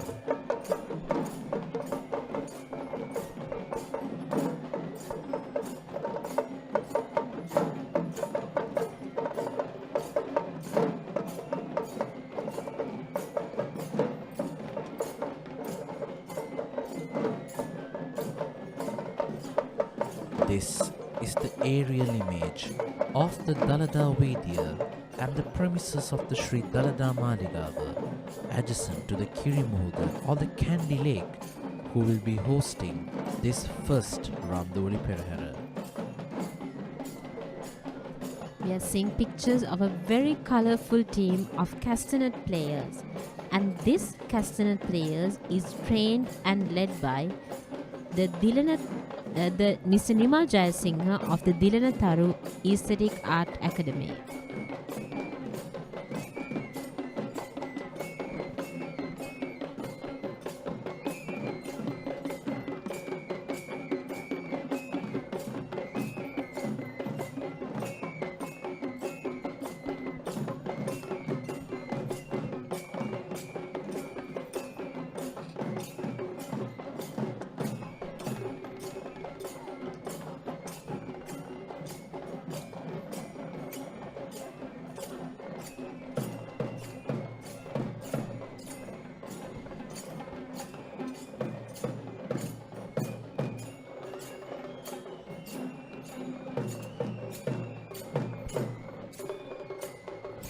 And now we are seeing the Gajanayaka Nilame of the Sri Mahanatha Devalaya on the mount of the elephant Bibila, belonging to Mr. Udara Galapatti of Giriyulla. It is tradition that in the Randoli Procession processions, we will be seeing a Gajanayaka Nilame on the mount of the second elephant, who will be dressed in royal white attire. This aerial picture of the Sri Dalada Maligawa premises reminds us how colorful and how lit the traditions and the glory of Sri Lanka.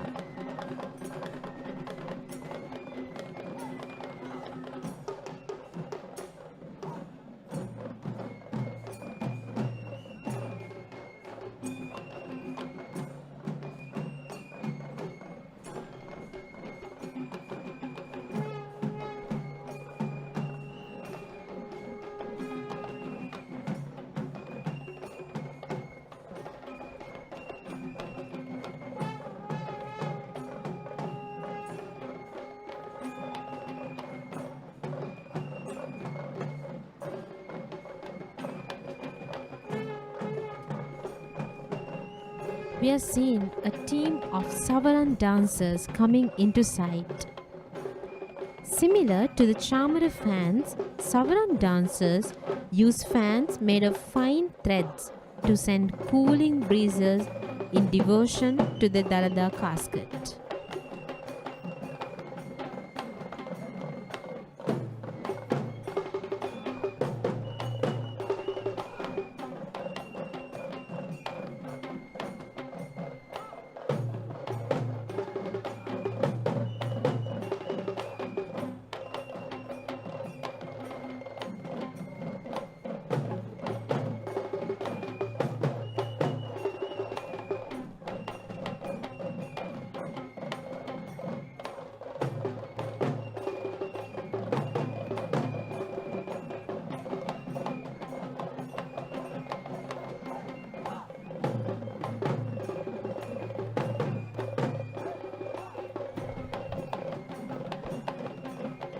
In ancient times, the king, his queen, and a very selected group of officials were honored by being fanned.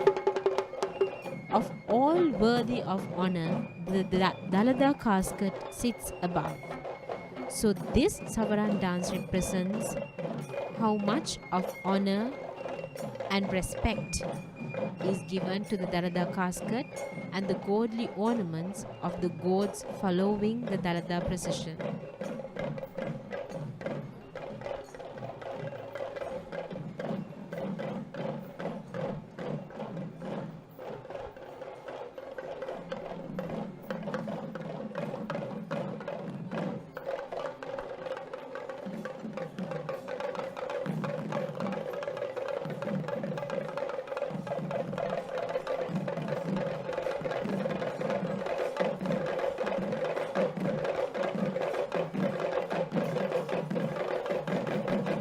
Now we are seeing the arrival of the third elephant in this procession of God Natha.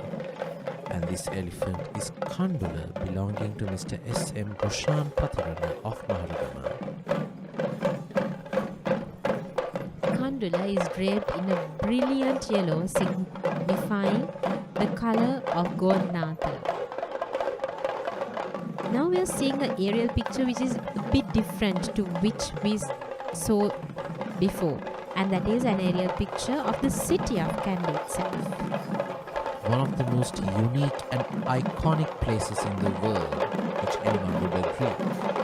And afterwards we are seeing this beautiful, energetic thumb-at-thumb dance performance that will be represented in this Perahera by the Vishwa Ranga Aesthetic Academy of Vidhigama, led by Mr. Jagat Shanta.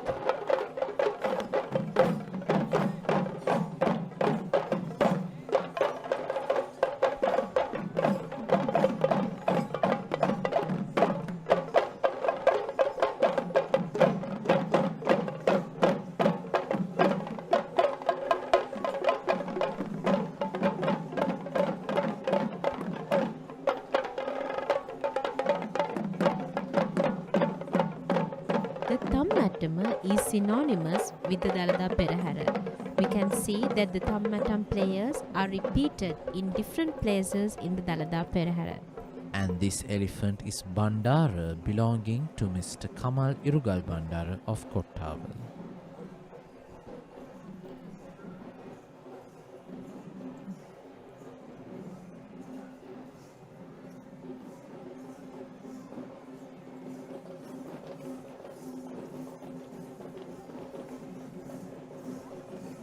The first Randoli Procession parades the streets of the Kandy city with no hindrance from rain today. So we invite all of you to come to Kandy to witness this pageantry in full glamour.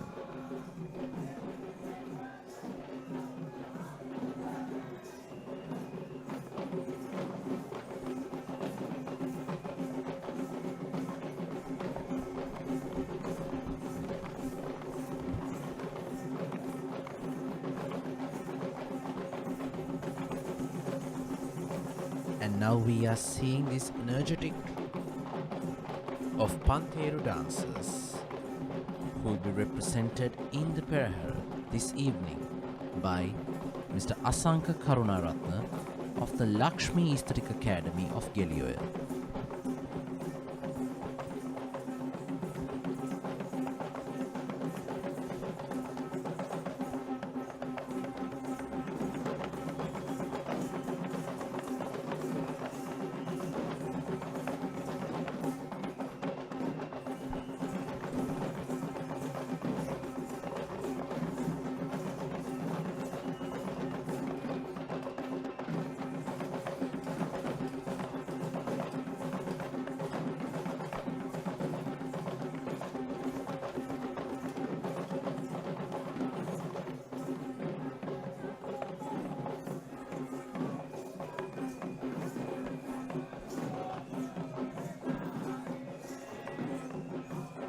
The pantheru is a very simple musical instrument which is used in the Kavikara Maduva.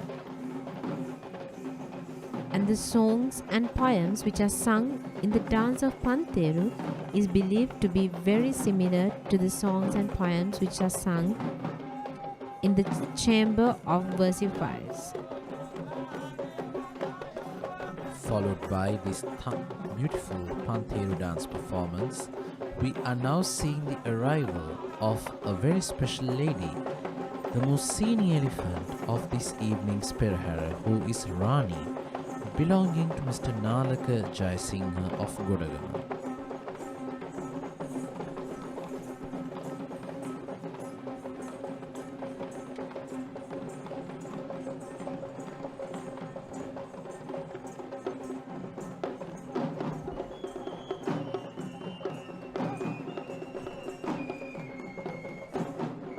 The gentle breeze of the Kirimuda or the Kandy Lake, along with the breeze generated by the hills of Hantana, is simply the best form of breeze that the Kandy city can experience at this time, along with the beautiful sight of the Kandy Esala Perahera. And now we are seeing a very unique addition to the Shri Mahanatha Devala procession, which is the Rabban Dance, a group of tambourine dancers that will be represented this evening by Mr. Anjana Gamage of this.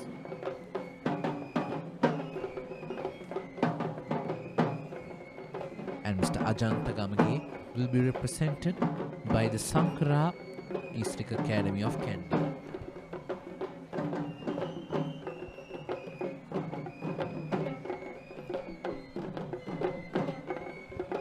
This Rabban performance is a bit different to the performance we saw at the Dalada procession. In the Dalada procession, what we see was a Rabban performance where the Rabbanas were being circled, rotated on hands and also on sticks. But here we can see that these dancers are dancing while holding these Rabbanas to their hands. This once again proves the point that was brought out during the Dalada Perahera, where we witnessed about how one single musical instrument can be multiplied into various forms of dance that is clearly proven in this dance act. Indeed, it is that diversity which magnifies the glamour of the Sri Lankan heritage and culture.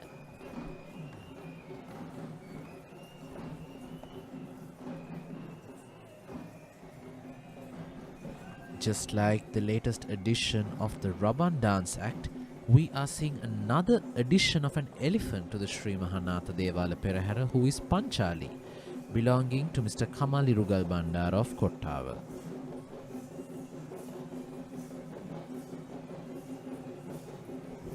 While Panchali takes careful strides, we are seeing another team of West dancers.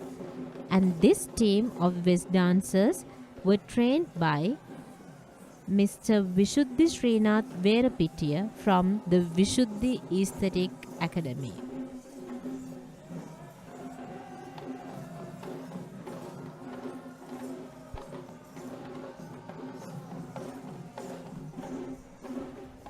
In the previous 5 evenings of the Kumbal Perahera, we noticed how the godly ornaments of the 4 Devala shrines were being escorted to the Perahera using the Niantic dancers, and with the commencement of the majestic Randoli Procession, we can see the replacement of the Niantic artists with the West dancers, who are performing with their complete costume, including the headgear.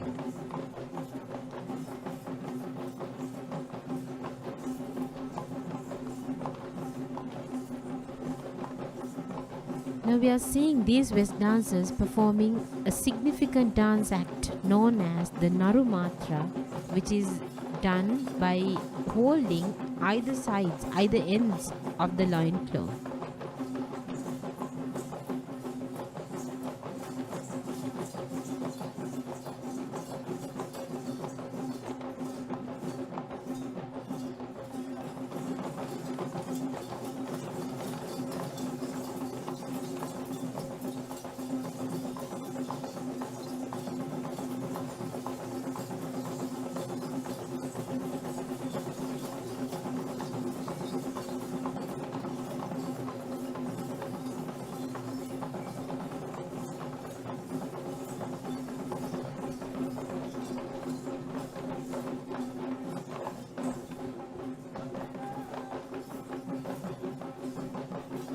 And now we are seeing the approach of the ceremonial elephant who will be carrying the godly ornaments of God Natha in this evening's first Randoli Procession. Today, the godly ornaments would be carried by the elephant Rohana, who is belonging to Mr. Varuna Kannangara of Horana. And today, Rohana will be accompanied by Kumari belonging to Mr. Kamal Irugal Bandara of Kottava and Parami belonging to Mr. Samantha Vijayamanna of Medagada.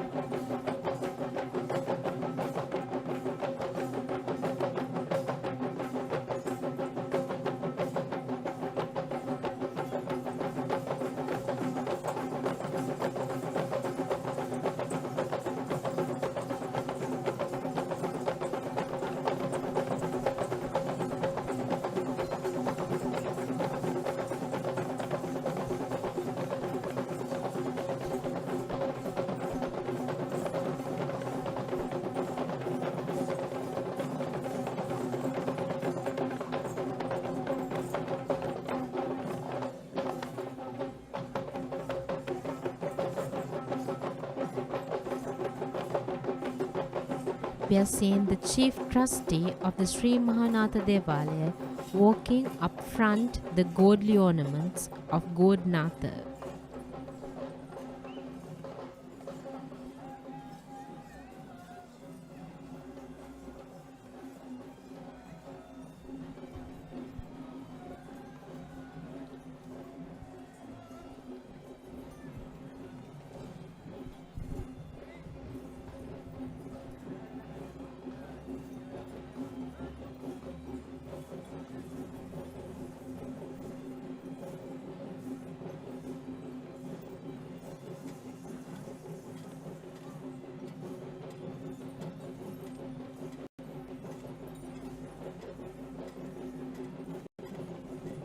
And now we are seeing the second group of West dancers this evening, who will be escorting the Honorable Basnak Nilame of the Sri Mahanatha Devalaya. And this West dance will be trained by Mr. Asanka Karunaratna of the Lakshmi Eastrik Academy of Gelioya.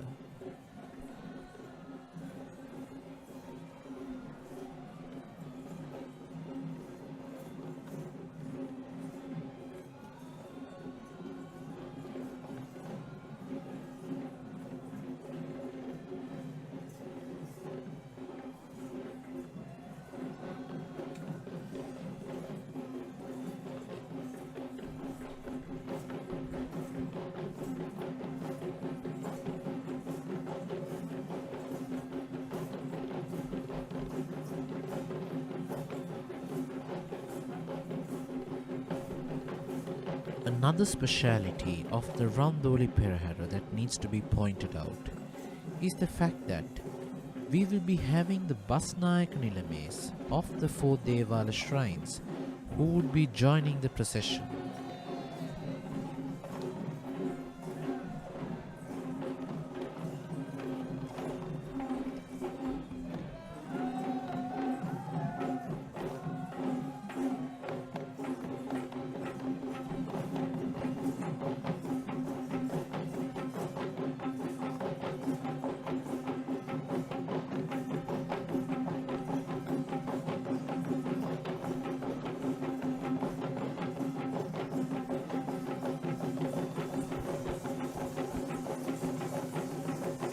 The Kandian dancer is iconic to Sri Lanka and to the Kandian culture.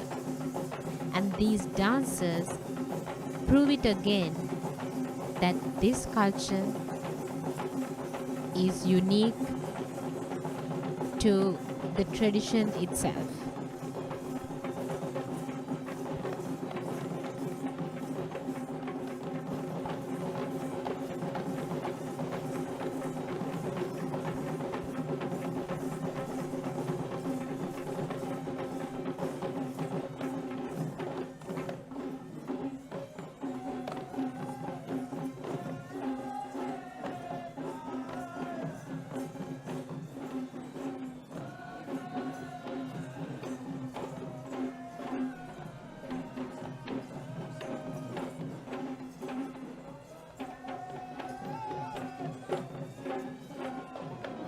Now we are seeing the arrival of the Honorable Basnayak Nilame, Gayan Hashila Hinkenda, the Basnayak Nilame of the Shri Maha Natha Devalaya in Kandy.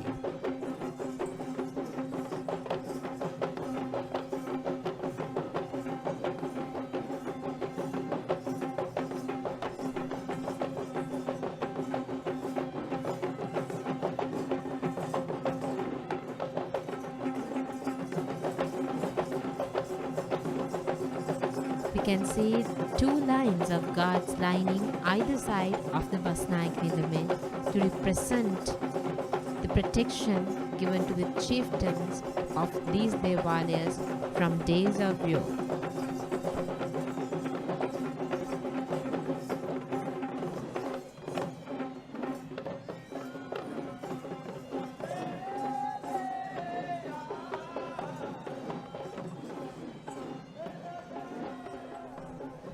While that marks the end of the procession of the Shri Mahanatha Devalaya, we will be now moving to the procession of the Shri Maha Vishnu Devalaya.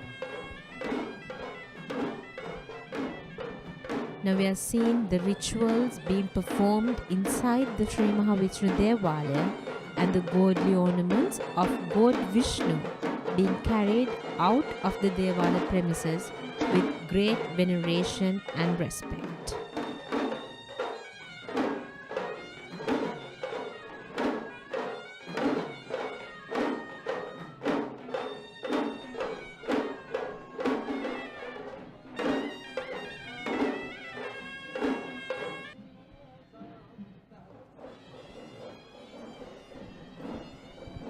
Leading the way in the procession of the Sri Mahavishnu Devalaya, we are seeing the brass stands of the sun and the moon to symbolize the fact that this procession will continue till the eternal existence of the sun and the moon, followed by the flag bearers.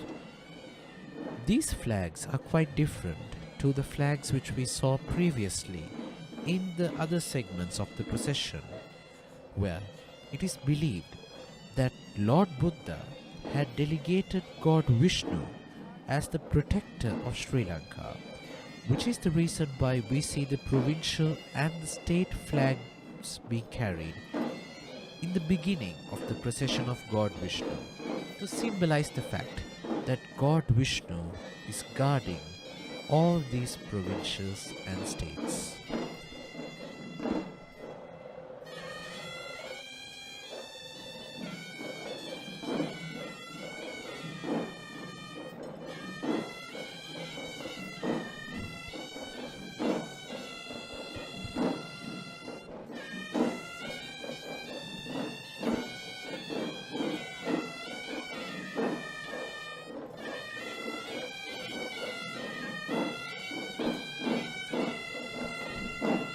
Following the provincial and state flag bearers, we are now seeing the arrival of the first elephant of the Sri Mahavishnu Devalaya, with the official carrying the flag of the Satara Koralaya. And this elephant is Taraka, belonging to Mr. Kularatna Vijayathanga, the chief prelate of the Kaduwela Shri Siddha Rankadu Pattini Devalaya. Following Taraka, we are seeing the official haze troop of the Sri Vishnu Devalaya.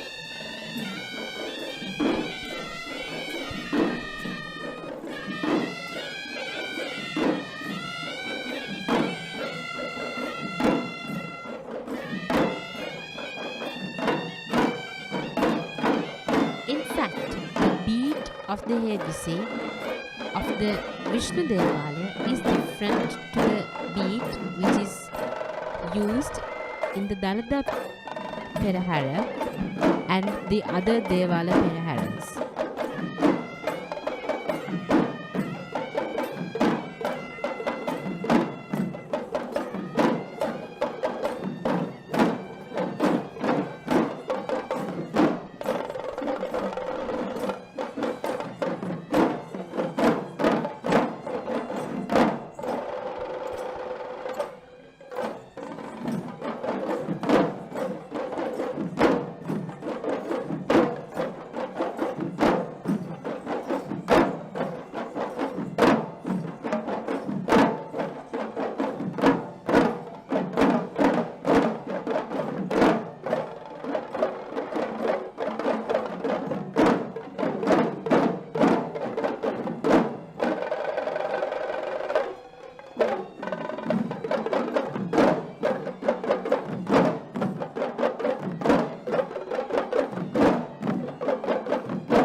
These heavy beads symbolizes the true beat of the hearts of Sri Lankans.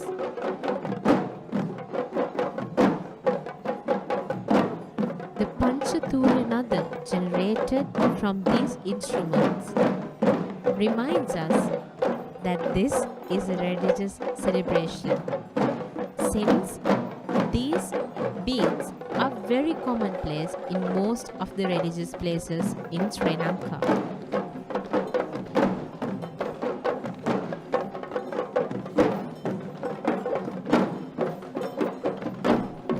The speciality of the Hevisi troupe of the Sri Mahavishnu Devalaya is the fact that they will be playing the tunes that are used for the Tevava or the offerings that are made towards God Vishnu.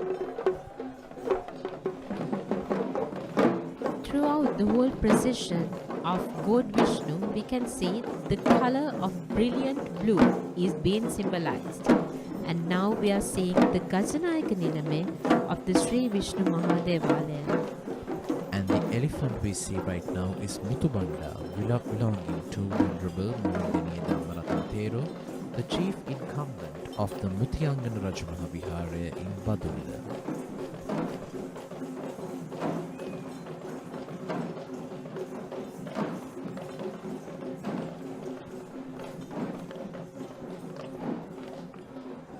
Following that elephant, now we are seeing a troupe of Pataro dancers.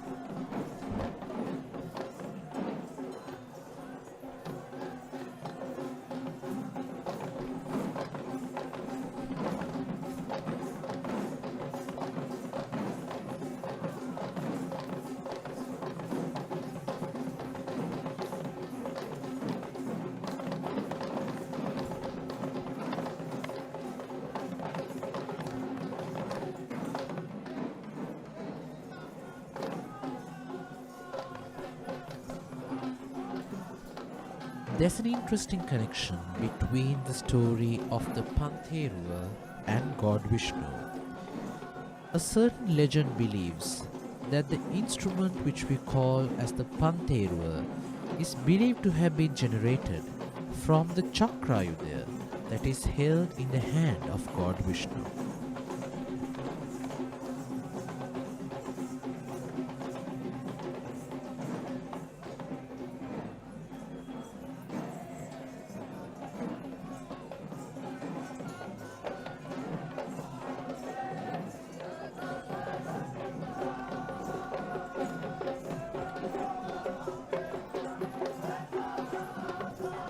Now we see two of the young little elephants of tonight's procession. On one side, we have the tusker Rohana Raja, belonging to Mr. L.K. Vanyarachi of Kote, and the elephant Vastu, belonging to Mr. Pradeep Niyanapalava of Mavanalla. And on their mounts, we are seeing brass umbrellas and a snake head canopy, which symbolizes the protection given to the godly ornaments of God Vishnu. Following the majestic walk of Rohana Raja and Vastu, we are seeing an energetic troupe of Udakki dancers.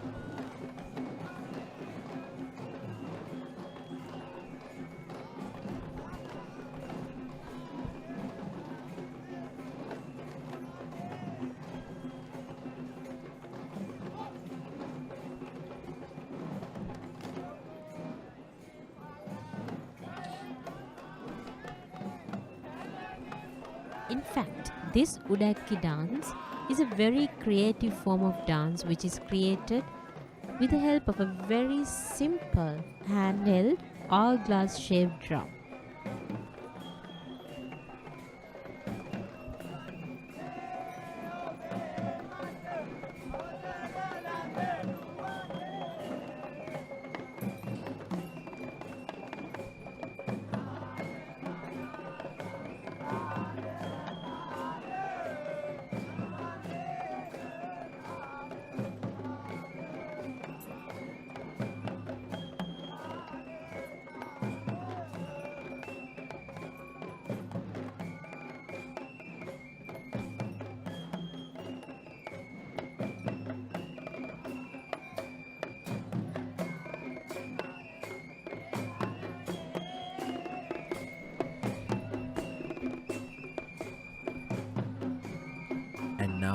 we are seeing two of the most senior participants of the Shri Maha Vishnu Devala Perahera.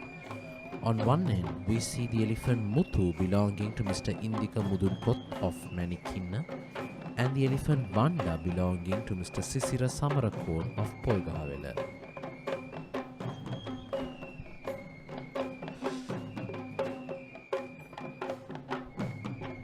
On their mounts again we see canopies, which symbolizes that the godly ornaments of God Vishnu are protected. Following that two elephants, we are seeing pictures of a team of Savaran dancers. This particular Savarang dance, with its authentic costume, has been taking part in the procession of God Vishnu ever since its recent history. And it is interesting to notice how, apart from the Gata barrier, we are being able to see the flute and the hand cymbals used as part of the rhythm and music.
These Savaran dances symbolizes that cooling breezes are sent to the godly ornaments of God Vishnu.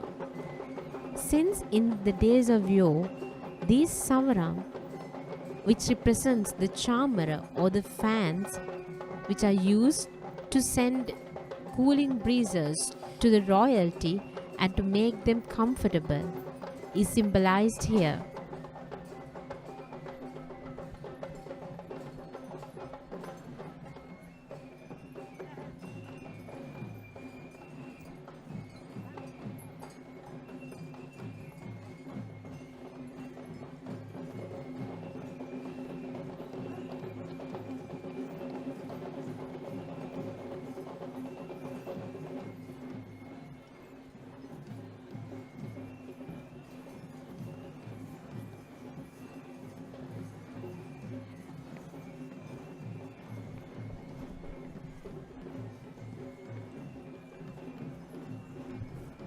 And now, following this troupe of Savarang dancers, we are seeing a trio of elephants, which is quite a special feature of the Sri Maha Vishnu Devala procession. In the middle, we have the elephant Gabonu Kandula from the Pinnamal Elephant Orphanage, who is accompanied by Pillumale, who also represents the elephants of the Pinnamal Elephant Orphanage, and the elephant Chutimanike, belonging to Mr. Bharata Amaratunga of Meegoda.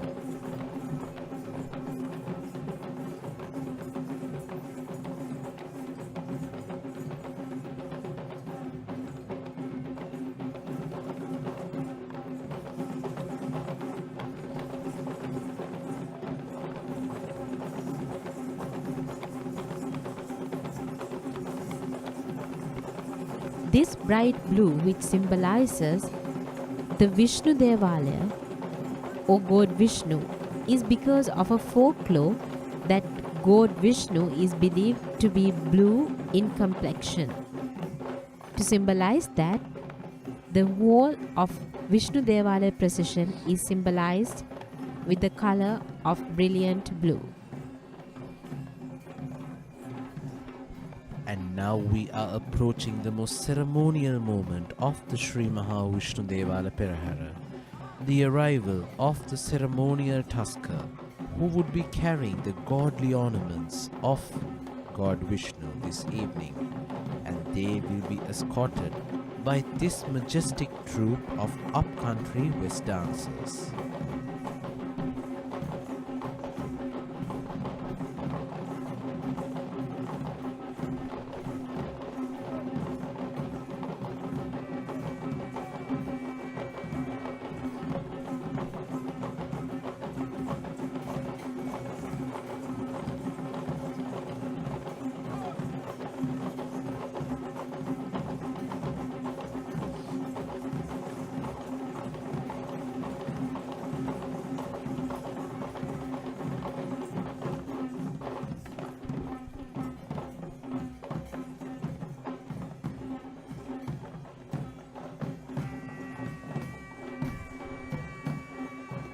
Talking about the attire of the West Dance recital, it is very unique.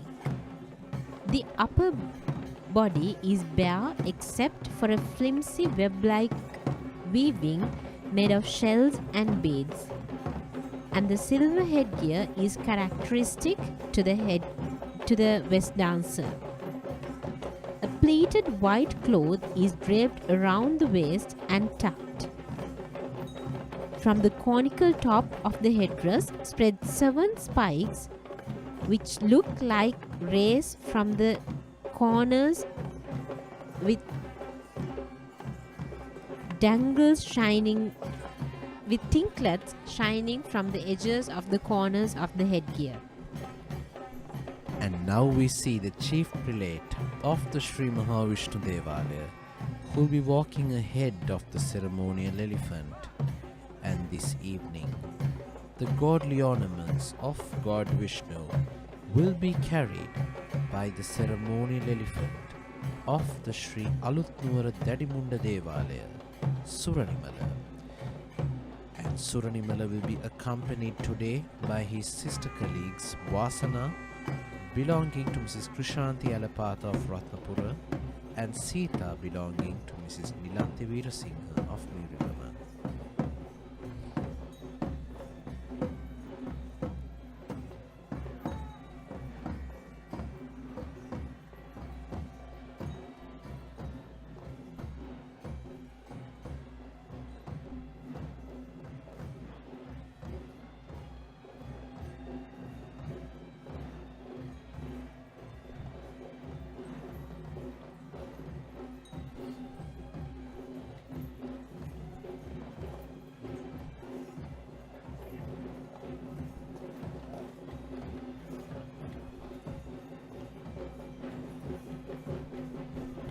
And now we are seeing the second troupe of West dancers, who are having the duty of escorting the Honorable Basnayaka Nilame, the lay custodian of the Shri Maha Vishnu Devalaya in Kandy.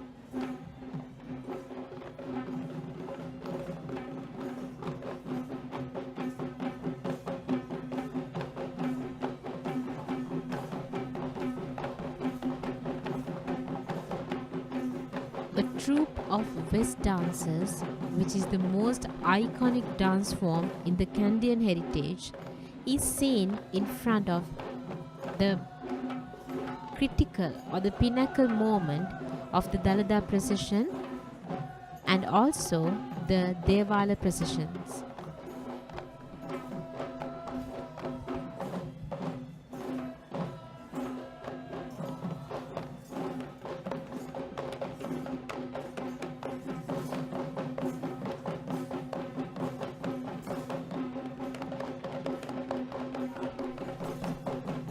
we can certainly agree with the fact that the Randoli Procession segments are complete with the West dancers, as in the Kumbal Perahera festivals we just noticed 2 West dancing acts, but throughout the Randoli Procession processions we are bound to see a total of 10 different academies, 10 different types of artists who would be performing this iconic upcountry dance, the West.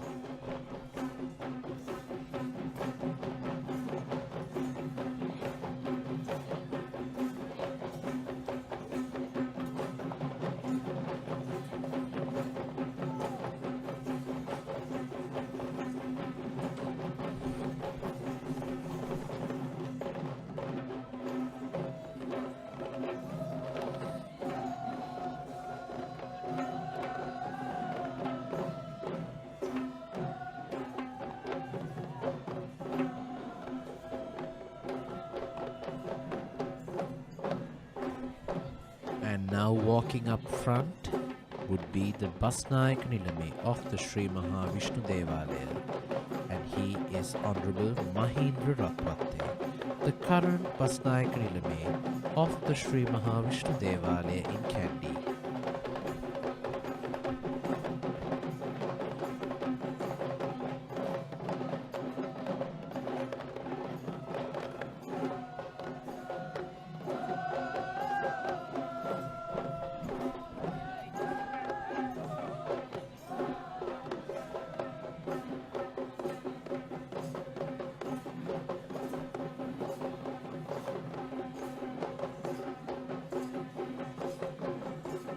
We can say that the Honorable Basnayaka Nilame is being very much respected with an umbrella which is held ahead of his head and with 2 lines of guards lining each side of him.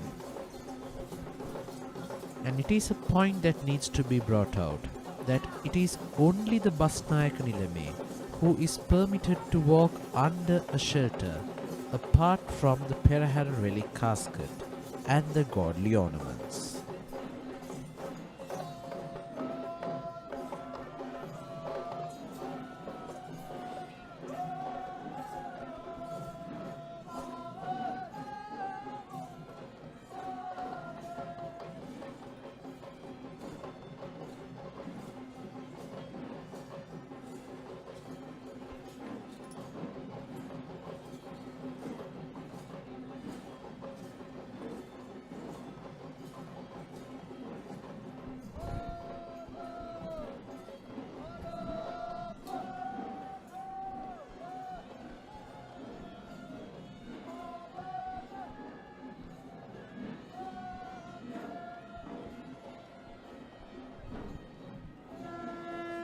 Following the Basnayaka Nilame, we now come to the end of the procession of the Shri Maha Vishnu Devalaya, while we move on to the procession of the Shri Maha Kataragama Devalaya. We say how rituals are being performed inside the Kataragama Devalaya premises and the godly ornaments of God Kataragama being carried out of the Kataragama Devalaya to be placed on the mount of the tusker who is tasked with carrying these godly ornaments in the first Randoli Procession today.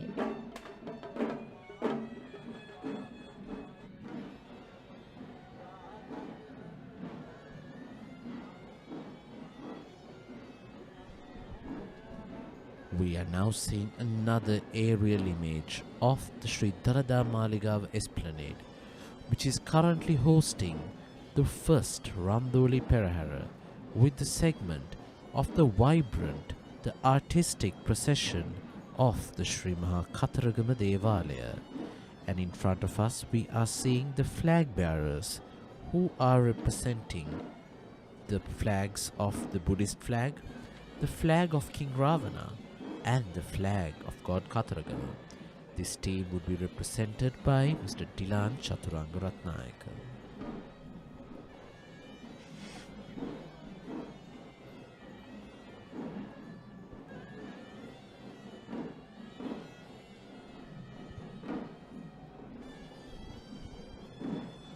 One may wonder the reason as to why Buddhist flags will be carried in front of the procession of God Kataragama, despite God Kataragama being a god of Hindu belief.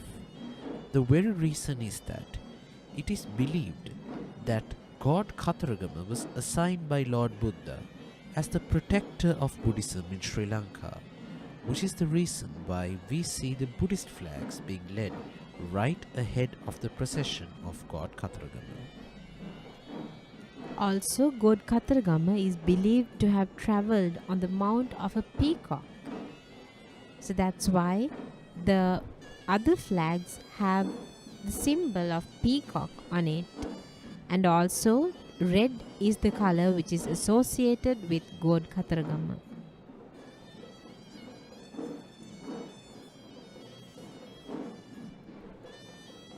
The Shri Maha Kataragama Devala in Kandy is the only Devala shrine that is located outside the Shri Dalada Maligawa premises.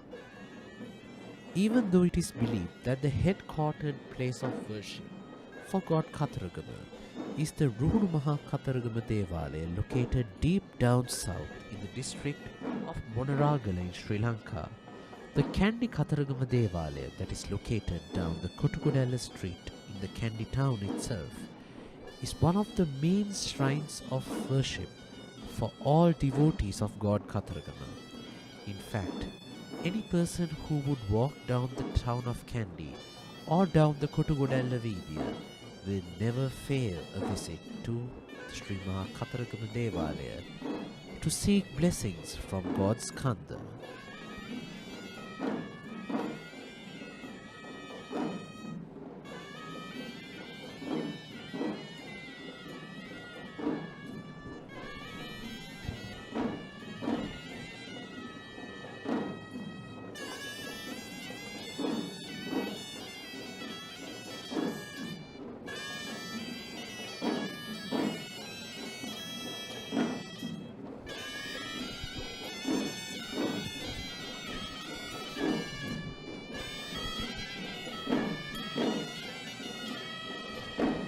It is interesting to note that the annual Esala Perahera festival of the Ruhunu Maha Kataragama Devalaya too is happening simultaneously with the Kandy Esala Perahera, which is a festival that commemorates the marriage between God Kataragama and his consort, Goddess Valli. Following that troop of flag bearers, now we are seeing the first heavy troop of the Kataragama Devala procession, trained and led by P.V. James Guru Nancy.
One may assume whether the troupe of Hevisi would be playing the same tune throughout the Perahera festival.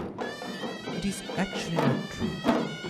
The real cause behind it is that in every turn they take down the streets of Kandy, they will be changing into a different tune of music.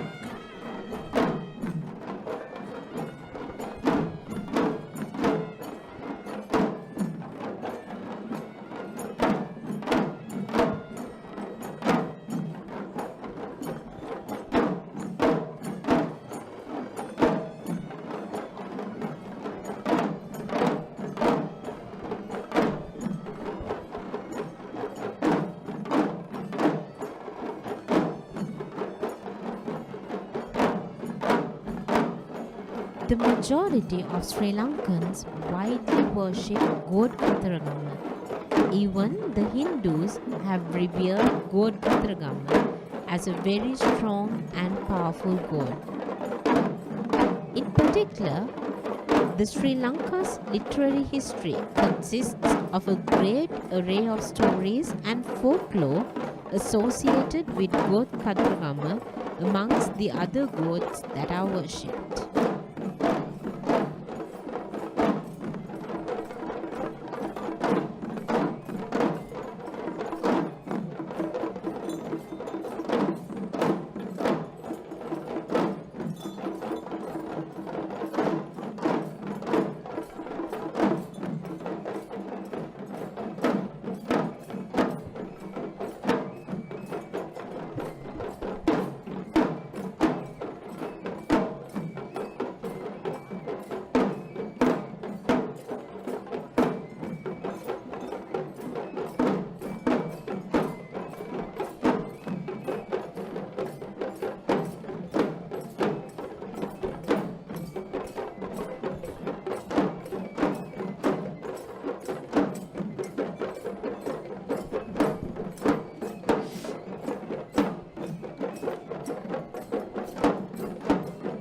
Following the Havesi troop, we see the first elephant of the Shri Maha Kataragama Devala Perahera with the Gajanayaka Nilame Banuka Kempitiya on the mount of the elephant Manike, who also comes from the Kempitiya family in Kegal, belonging to Mr. Anura Kempitiya of the historic Kupanevalanga in Kegal.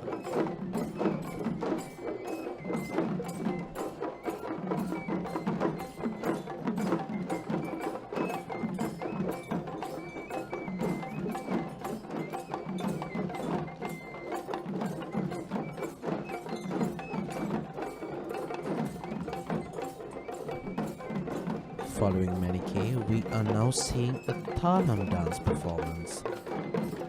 And this particular dance act would be represented this evening by Miss Ajanta Kandegedera of the Sarasavi Aesthetic Academy.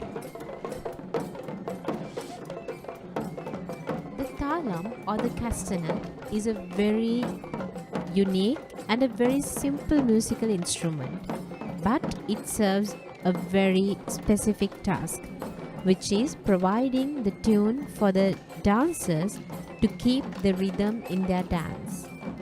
It is believed that the tonal quality created by these castanets is called Titmatra.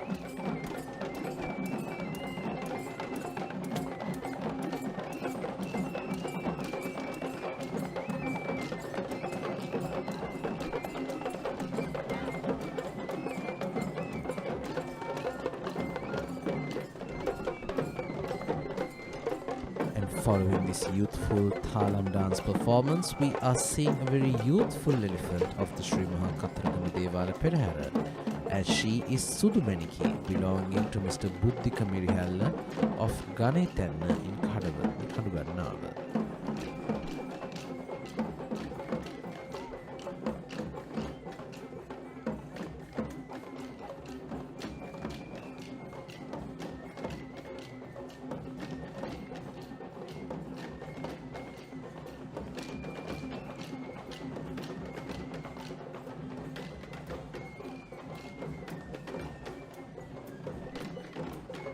And following Sudumanike, we are just about to see a very fast-tempered dance. And this particular dance act is the Woodstick or the Lee Kelly dance act that is powered by the drums of the Horanava and the interesting drum which we call the Dandubere, which is a cylindrical shaped drum that is played using sticks. And this team today is trained and led by Mr. Upali Dharmaratna from the Upali Dharmaratna Aesthetic Arts Academy. In fact, the Lee Kelly or the wooden stick dance is an instantly recognizable cultural icon of the Kandian kingdom. It depicts the martial art tradition of Angampura.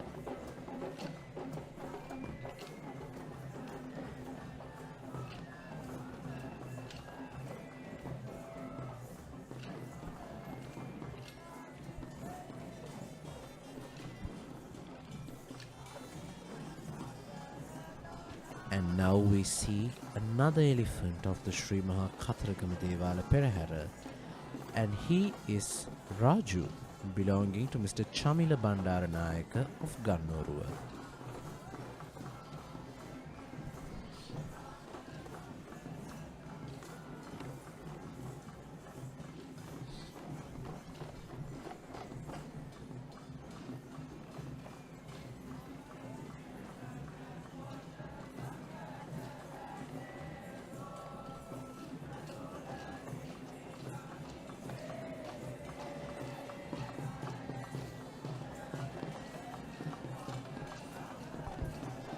Following that elephant, now we are seeing a troupe of Udaki players.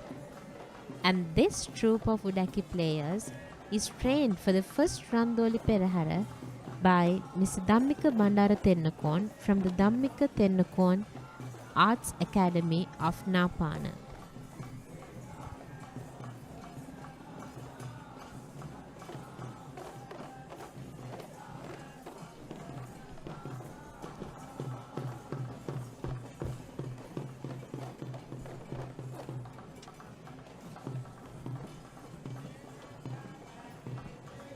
The Udaki dance is one of the most iconic forms of upcountry dancing that is not just danced but played and sung as well at the same time. Indeed, it is very interesting to see how creative this form of dance is with the use of a very simple musical instrument.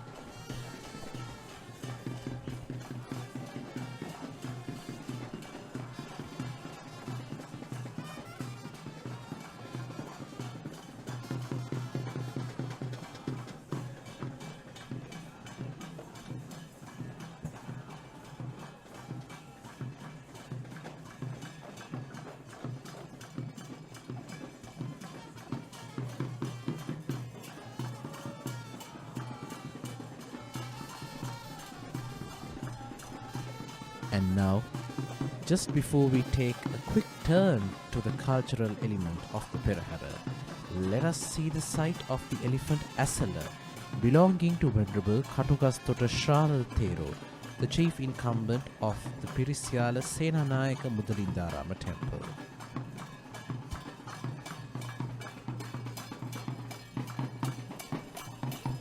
Following Esala is a very new addition to the Esala Perahera 2022, and that is the Peacock Dance. We didn't have this Peacock Dance throughout the 5 nights of the Kumbal Peraheras, and this Peacock Dance is a latest addition to the first Randoli Perahera today. Indeed, the Kumbal Perahera festival of the Shri Maha Devalaya was confined to the traditional upcountry dance acts, but from today onwards, we are being able to witness not just the traditional upcountry dance performances, but also the beautiful addition of the South Indian touch. Indeed, throughout the Deval procession, we can see the influence of the South Indian culture. And this team of peacock dancers were trained and led by Mr. U.G. Sarath Aberatna.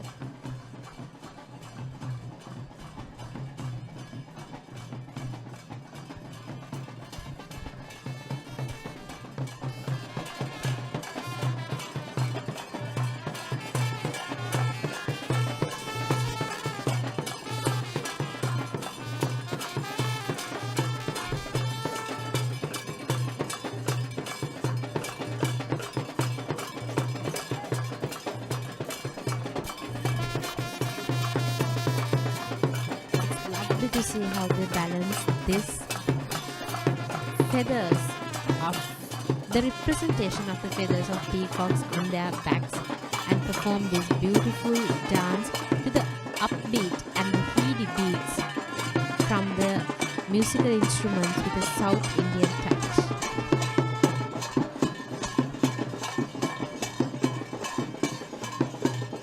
Subjective on many means, but procession of the Shri Maha Devali could be one of the most anticipated moments in any rational spectator who would be watching the Kandy Esala Perahera to enjoy the bit of these upbeat South Indian class performances.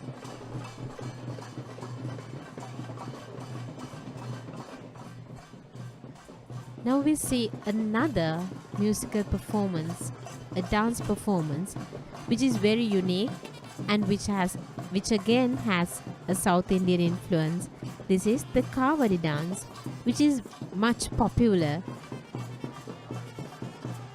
around the traditions of God Katharagama. Indeed, it is believed that energy and sweat is one of the biggest offerings that any devotee can provide in order to satisfy God Katharagama, and thereby the Cavalry dance form, which is in fact a freestyle dance which is not choreographed, is one of the greatest forms of devotion that many devotees of God Katharagama perform on a routine basis.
This upbeat music will provide any spectator with the energy and momentum to stay tuned with the rest of the Perahera.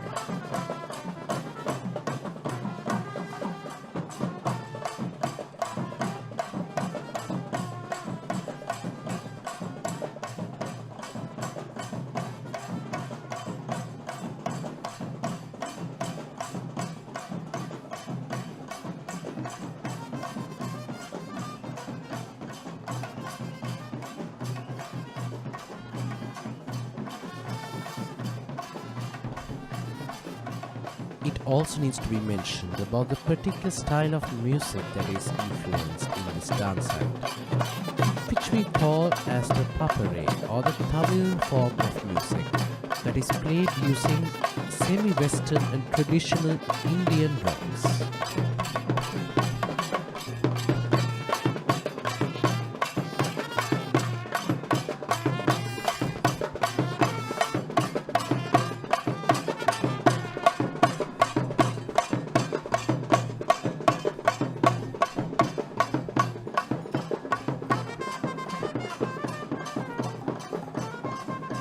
This form of Cavalry dance is very commonplace in most of the Katharagama Devalayas because it is believed that this is an offering to the god Katharagama.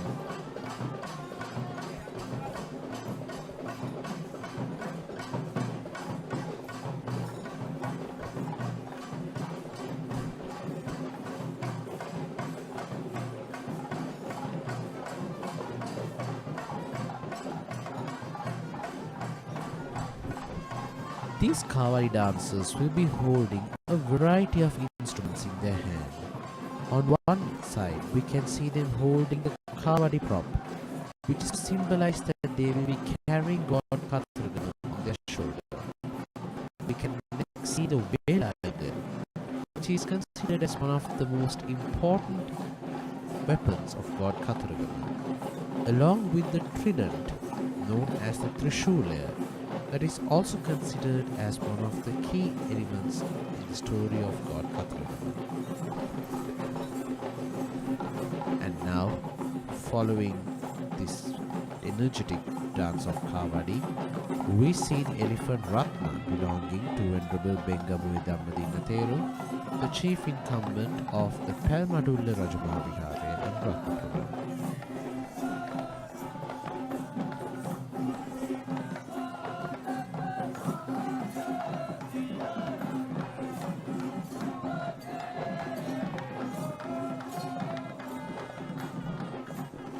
We see pictures of a troupe of West dancers.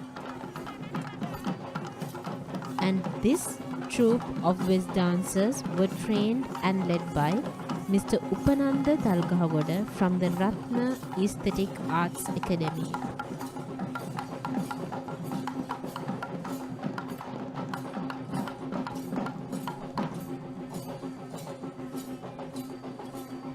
The role of these West dancers are to escort the ceremonial elephants who would be carrying the godly ornaments of god Kathuragama.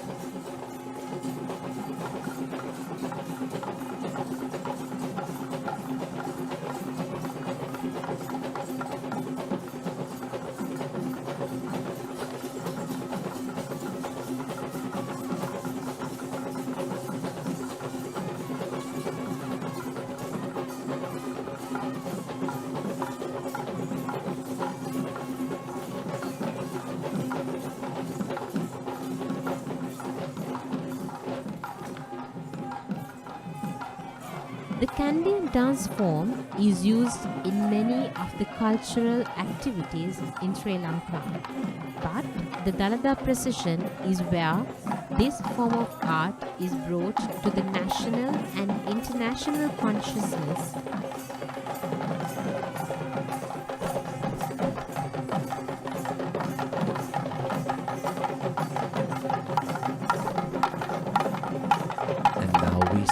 Arrival of the ceremonial elephants who would be carrying the godly ornaments of god Kathuragama. This evening, ceremonial tusker Rama, belonging to the late state minister Tiuda Gunasekara, will be carrying the godly ornaments of god Kathuragama, and Rama will be accompanied by the elephant Aruna, also belonging to the late Venerable Hikkuda Saddananda Theru, the chief incumbent of the Handala Rajamaha Vihara in Vattala, and the elephant Sankaraja, belonging to Venerable Kokavala Kosala Theru, the chief incumbent of the Sankapala Rajamaha Vihara in Amilipitia.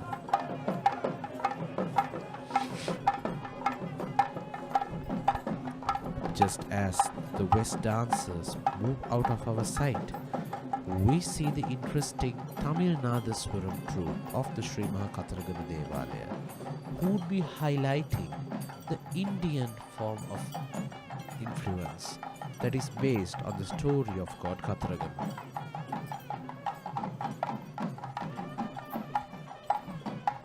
This Nadaswaram team adds a very different touch to what we have seen so far in Dalada Procession.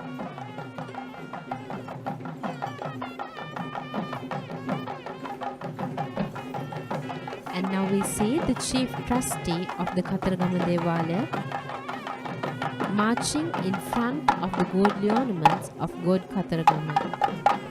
In fact, the chief trustee of the Shri Maha Kathuragama Devalaya in Kandy is known as the Iyer, and this Iyer is seen to be dressed in lavish red attire, which is different from the white attire that we noticed during the Kumbal festivals. And Interestingly, the ayah of the Shri Maha Devalaya himself is of South Indian origin.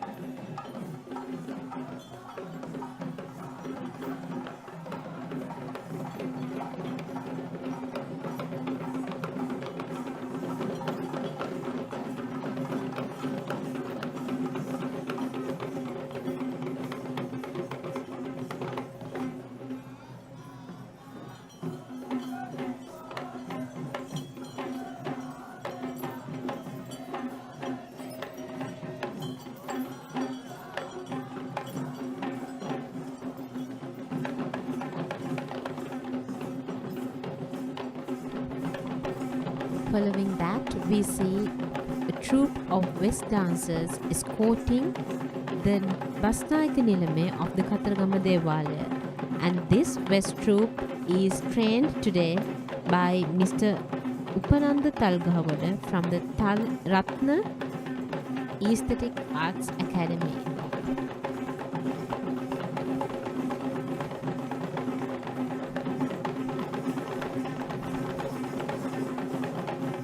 The role of this troupe of West dancers is to escort the arrival of the Honorable Basnayaka Nilame of the Shri Maha Kataragama Devalaya.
This is the majestic arrival of the Shri Kataragama Devalaya Basnayaka Nilame, and this evening we are seeing the glorious presence of the Honorable Gamunu Bandara Vadisundara, the current Chief Custodian of the Shri Maha Kataragama Devalaya in Kandy.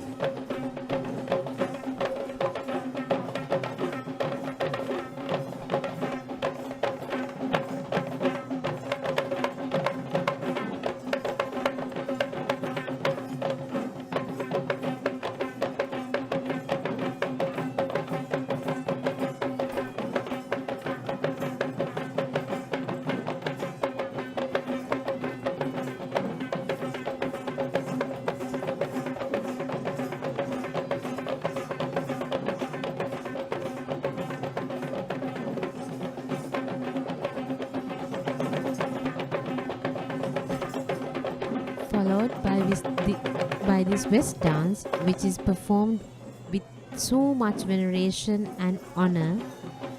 The Honorable Basnayaka Nilame marches the streets of Kandy today under the shelter of an umbrella and two lines of guards lining on each side, signifying the protection given to the custodian of the Kataragama Devalaya.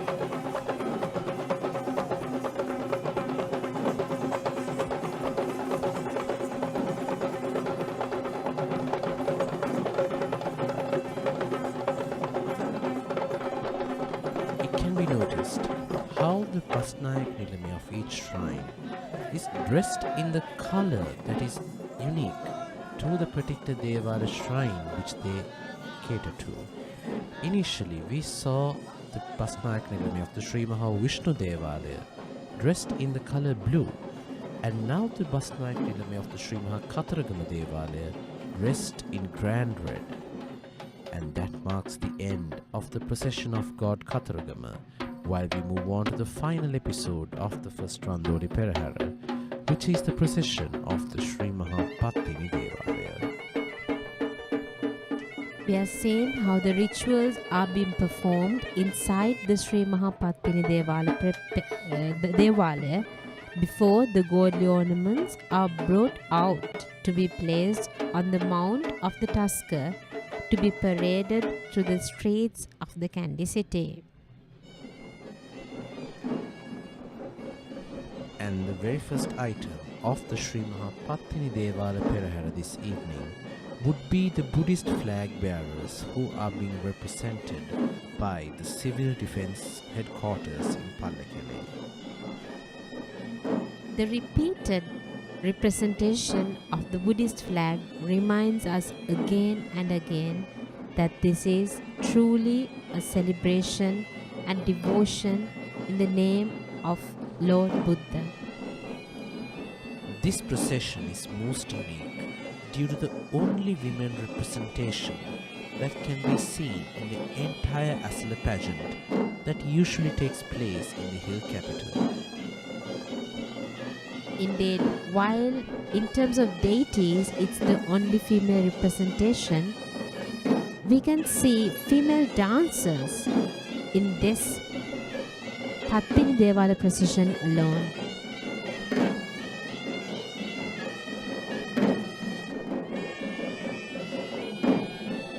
Followed by the Buddhist flag bearers, now we are seeing the official Hensi troop of the Shri Maha Pattini Devalaya, and they are being represented by Mr. M.G. Palipani Shankar, Mr. M.G. Sirisena, and Mr. M.G. Premadasa.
Back to the time when King Gajaba of Sri Lanka brought home the anklet of goddess Pattini from the South Indian region.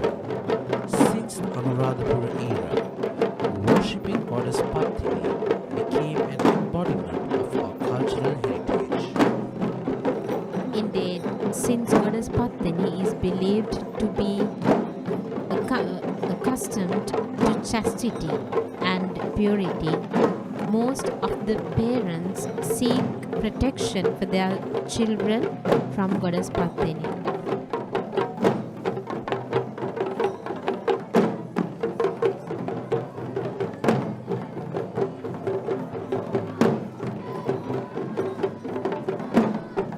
And now we see the Gajanayaka of the Shri Maha Pattini Esala procession this evening, who will be walking with the elephant Sudumahatta belonging to the magistrate of the Colombo fort, Tilinagamati.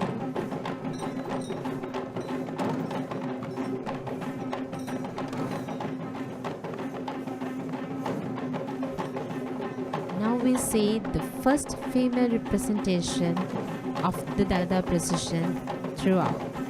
This is the female West dancers, female Pataro dancers from the Jayashani Upcountry Dancing Academy of Gorakadeniya which is trained and led by Miss Vindhya Kulasiri. Just like mentioned in the procession of God Vishnu, the Shri Maha Kataragama Devala Perahera too has its roots of the particular instrument used in this dance act, which is known as the Panthero. In fact, it is believed that this exact Panthero was once the anklet that was worn by goddess Patini. Therefore, it can be undeniably agreed that the procession of goddess Patini would be incomplete without this unique Panthero dance act. It can be one reason why this Panthero dance is there in the very first segments of the Pattini Devala procession. Indeed, because the Panthero itself is a unique feature that needs to be highlighted. And now, following the Panthero dance act, we see another elephant walking up front and making his debut at the Kandy Esala Perahera yesterday. This is the little Devsumana belonging to Venerable Kolonnave Sumangala Thero, the chief incumbent of the Pannipitiya Devram Vehera.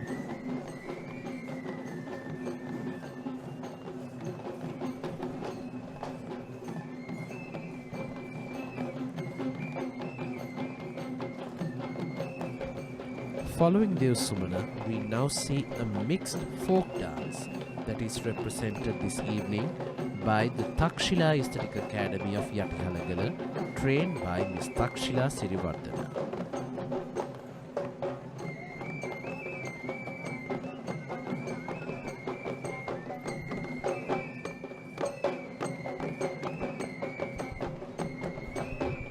This performance signifies the agricultural culture that exists in Sri Lanka. Sri Lanka was always known for its dynamic performance in the primary economic sector, and out of which agriculture is one of the best industries that Sri Lanka was always prominent for. And this dance, trained by Ms. Takshila Sirivardhana, paints a picture to illustrate how the basic steps of agriculture takes place, using the different tools that are used as props, including the willowing fan known as the kulla, the kalaya or the pot, and the dakatta, meaning the knife, that is used by these performers. Indeed, Nilesh, it shows how in the practices of agriculture there is no bias with gender, where equally men and women take part in this act to provide and feed for their families.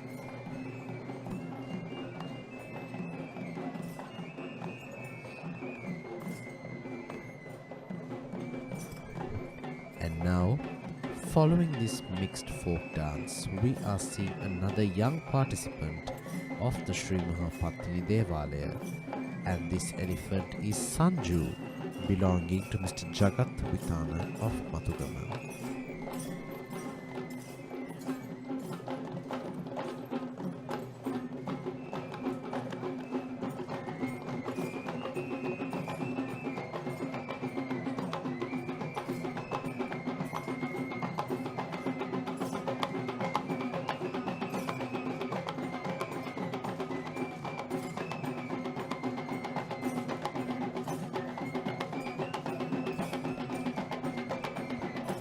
We see a beautiful performance of female castanet players.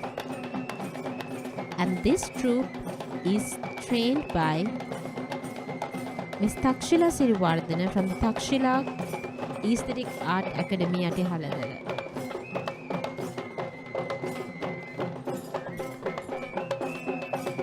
Just like we mentioned that the color used in the procession of God Natha is yellow, blue of God Vishnu, red from God Kataragama, it is a bit difficult to pronounce which exact form of color is endemic to the procession of Goddess Patini.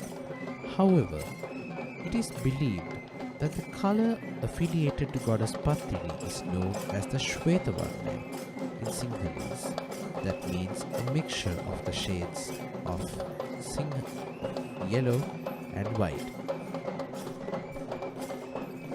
Indeed, we can see these beautiful ladies are dressed in yellow and white, signifying those colors which are affiliated to the goddess Pattini.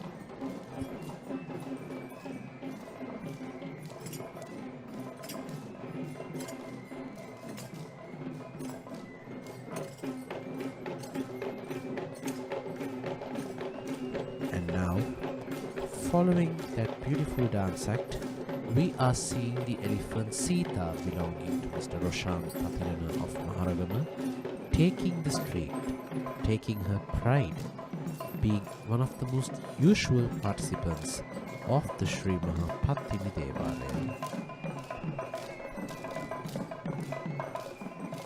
On his mount, we see a Buddhist flag bearer, which reminds us again and again that this is a celebration in the name of Lord Buddha.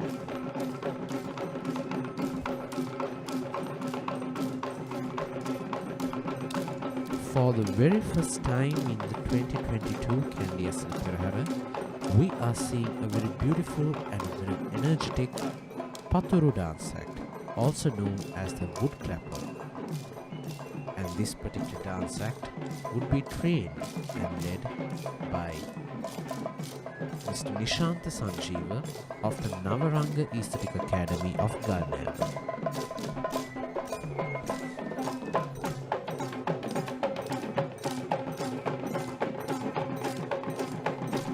The patura or the woodclapper is a simple dance prop that is made of various strips of wood that is clapped on various designated parts of the body in order to create a particular sound, and that particular step is mixed with a dance which collectively makes the wood clapping or the paturu dance performance.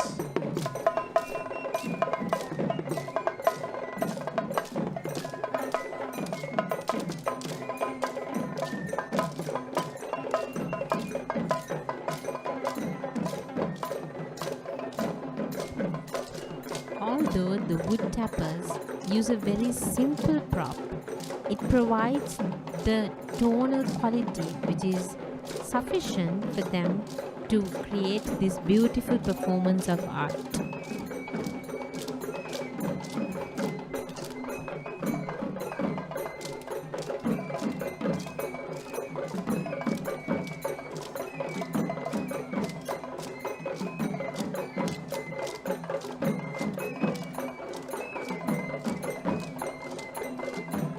Following that troupe of Patru dancers, now we are seeing a troupe of Savaran dancers.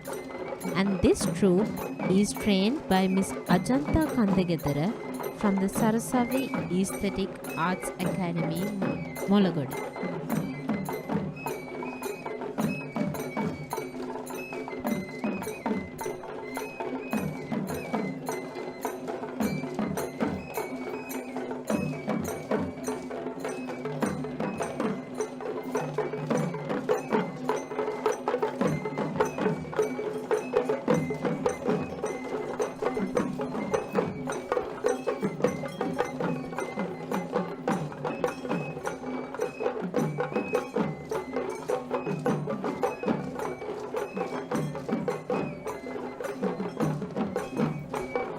Apart from the dancing that is done by these beautiful female performers, we can also witness how the tuneful music is also played for this dance by the ladies.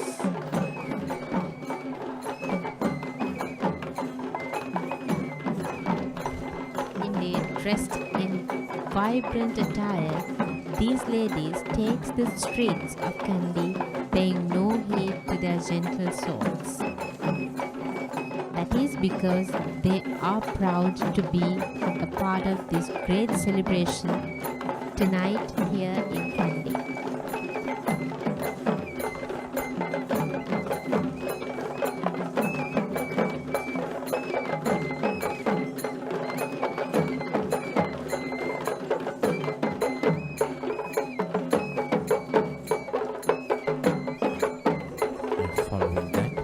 dance act, we are seeing another elephant walking into our sight.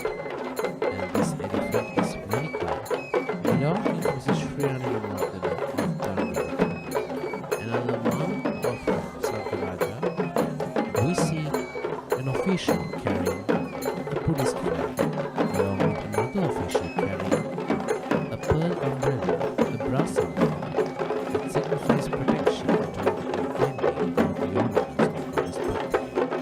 In fact, Manika is an elephant who is quite useful and experienced in the procession of Goddess Pataro, where she is the accompanying Deval elephant of the ceremonial elephant who will be carrying the godly ornaments of Goddess Pataro.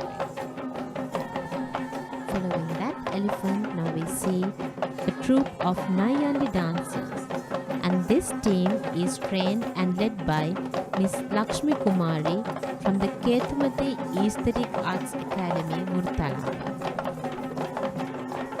We have been seeing various interesting versions of the Niantic Dance act throughout, and the speciality of this exact Niantic dance is that it is being presented under the Kandian skies tonight by female artists. According to the hierarchy of West dancing in Sri Lanka, any youth who would be following and aspiring to become the great Kandian Dancer will have to achieve the title of being a West dancer. When it comes to the female counterpart, any female who wishes to excel to the best level in traditional upcountry dancing, they will have to pursue till they reach the level of the Shirsha Varga, which is the exact dance act you are witnessing now.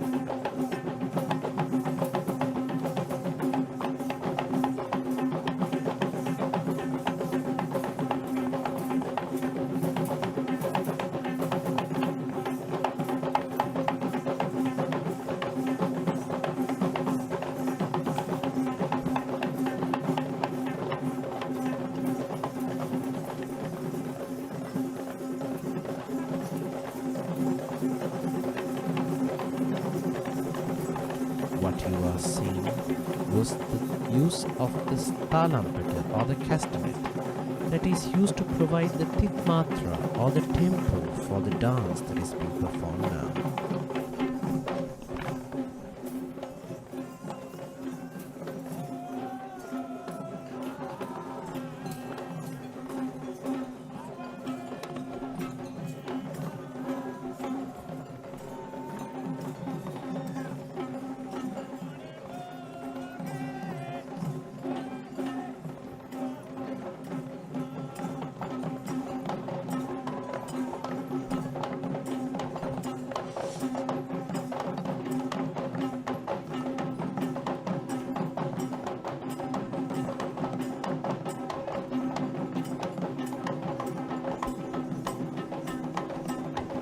Following the Niantic dance troupe, we are seeing a team of West dancers.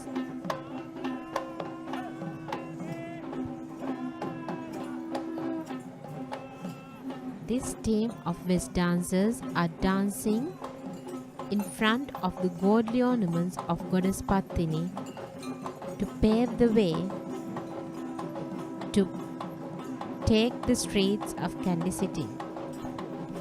Indeed, it is the duty of this exact West dancing troupe to escort the arrival of the ceremonial elephant who will be carrying the godly ornaments and the miniature statue of Goddess Pattini.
This evening, the ceremonial elephant of the Shri Maha Devalaya will be Mangala, belonging to Mr. Udara Galapatti of Giriulla. And Mangala is accompanied by Bandara, who belongs to Mrs. Vijayanti Perahera of Horana, and Manike belonging to Mr. H.R. Nishanka of Kegod.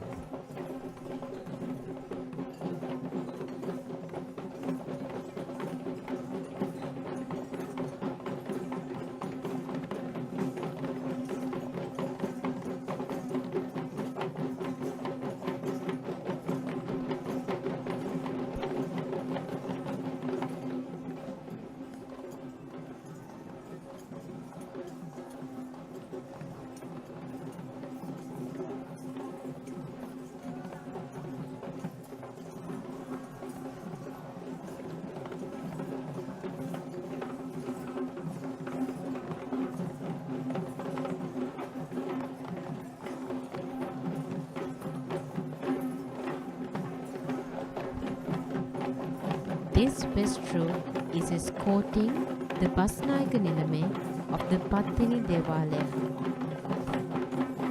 In fact, this would be the final troop of West dancing that we will be witnessing in the first Randoli Procession, and this team is led and represented by the West dancing troupe of Mr. Chandana K. Jayaratna of the Chandana Aesthetic Academy of Matale.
The role of this particular troupe of West dancers is to escort the arrival of the Basnaik Nilame of the Shri Mahapattini Devalaya. And the speciality of the first Randoli Procession is that this will be one of the two processions where the Basnaik Nilame himself will be parading in the procession.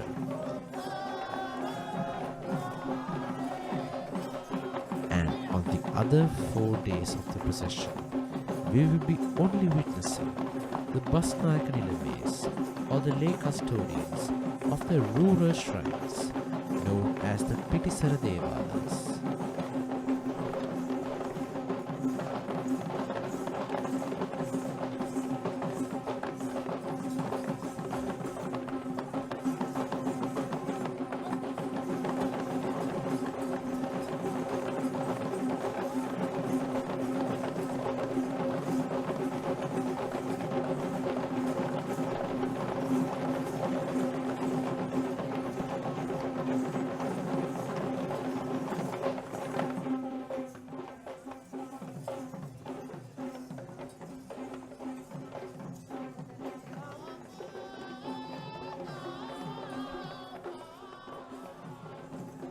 If one listens to it carefully, you can hear that these dancers are accompanying their dance with poems which are sung with various recitals, including the veneration to the sacred tooth relic and also Lord Buddha.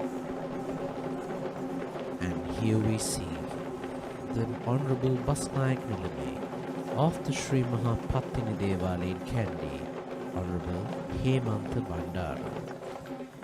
And just to identify a special feature that can be observed in the outfit worn by the Honorable Basnaik Nime.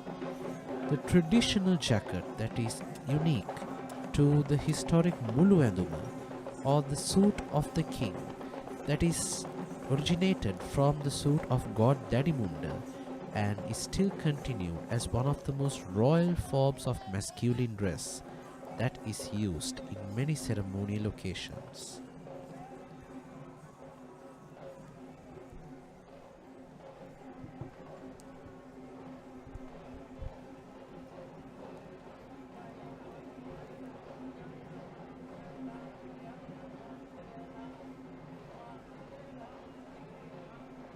We see the brass standard which signifies the sun and stays here to say that this procession will be going on till eternity, till sun and moon lasts. And now we see the Randoli, another unique feature of the Randoli Perahera festivals, where we'll be seeing the palanquins of the Shri Maha Vishnu Devalaya, Shri Mahanatha Devalaya, Shri Maha Kataragama Devalaya, and of the Shri Maha Pattini Devalaya, which will be carried by the prelates along with the Alatti Ammas. And these palanquins marks the end of the first Randoli Perahera.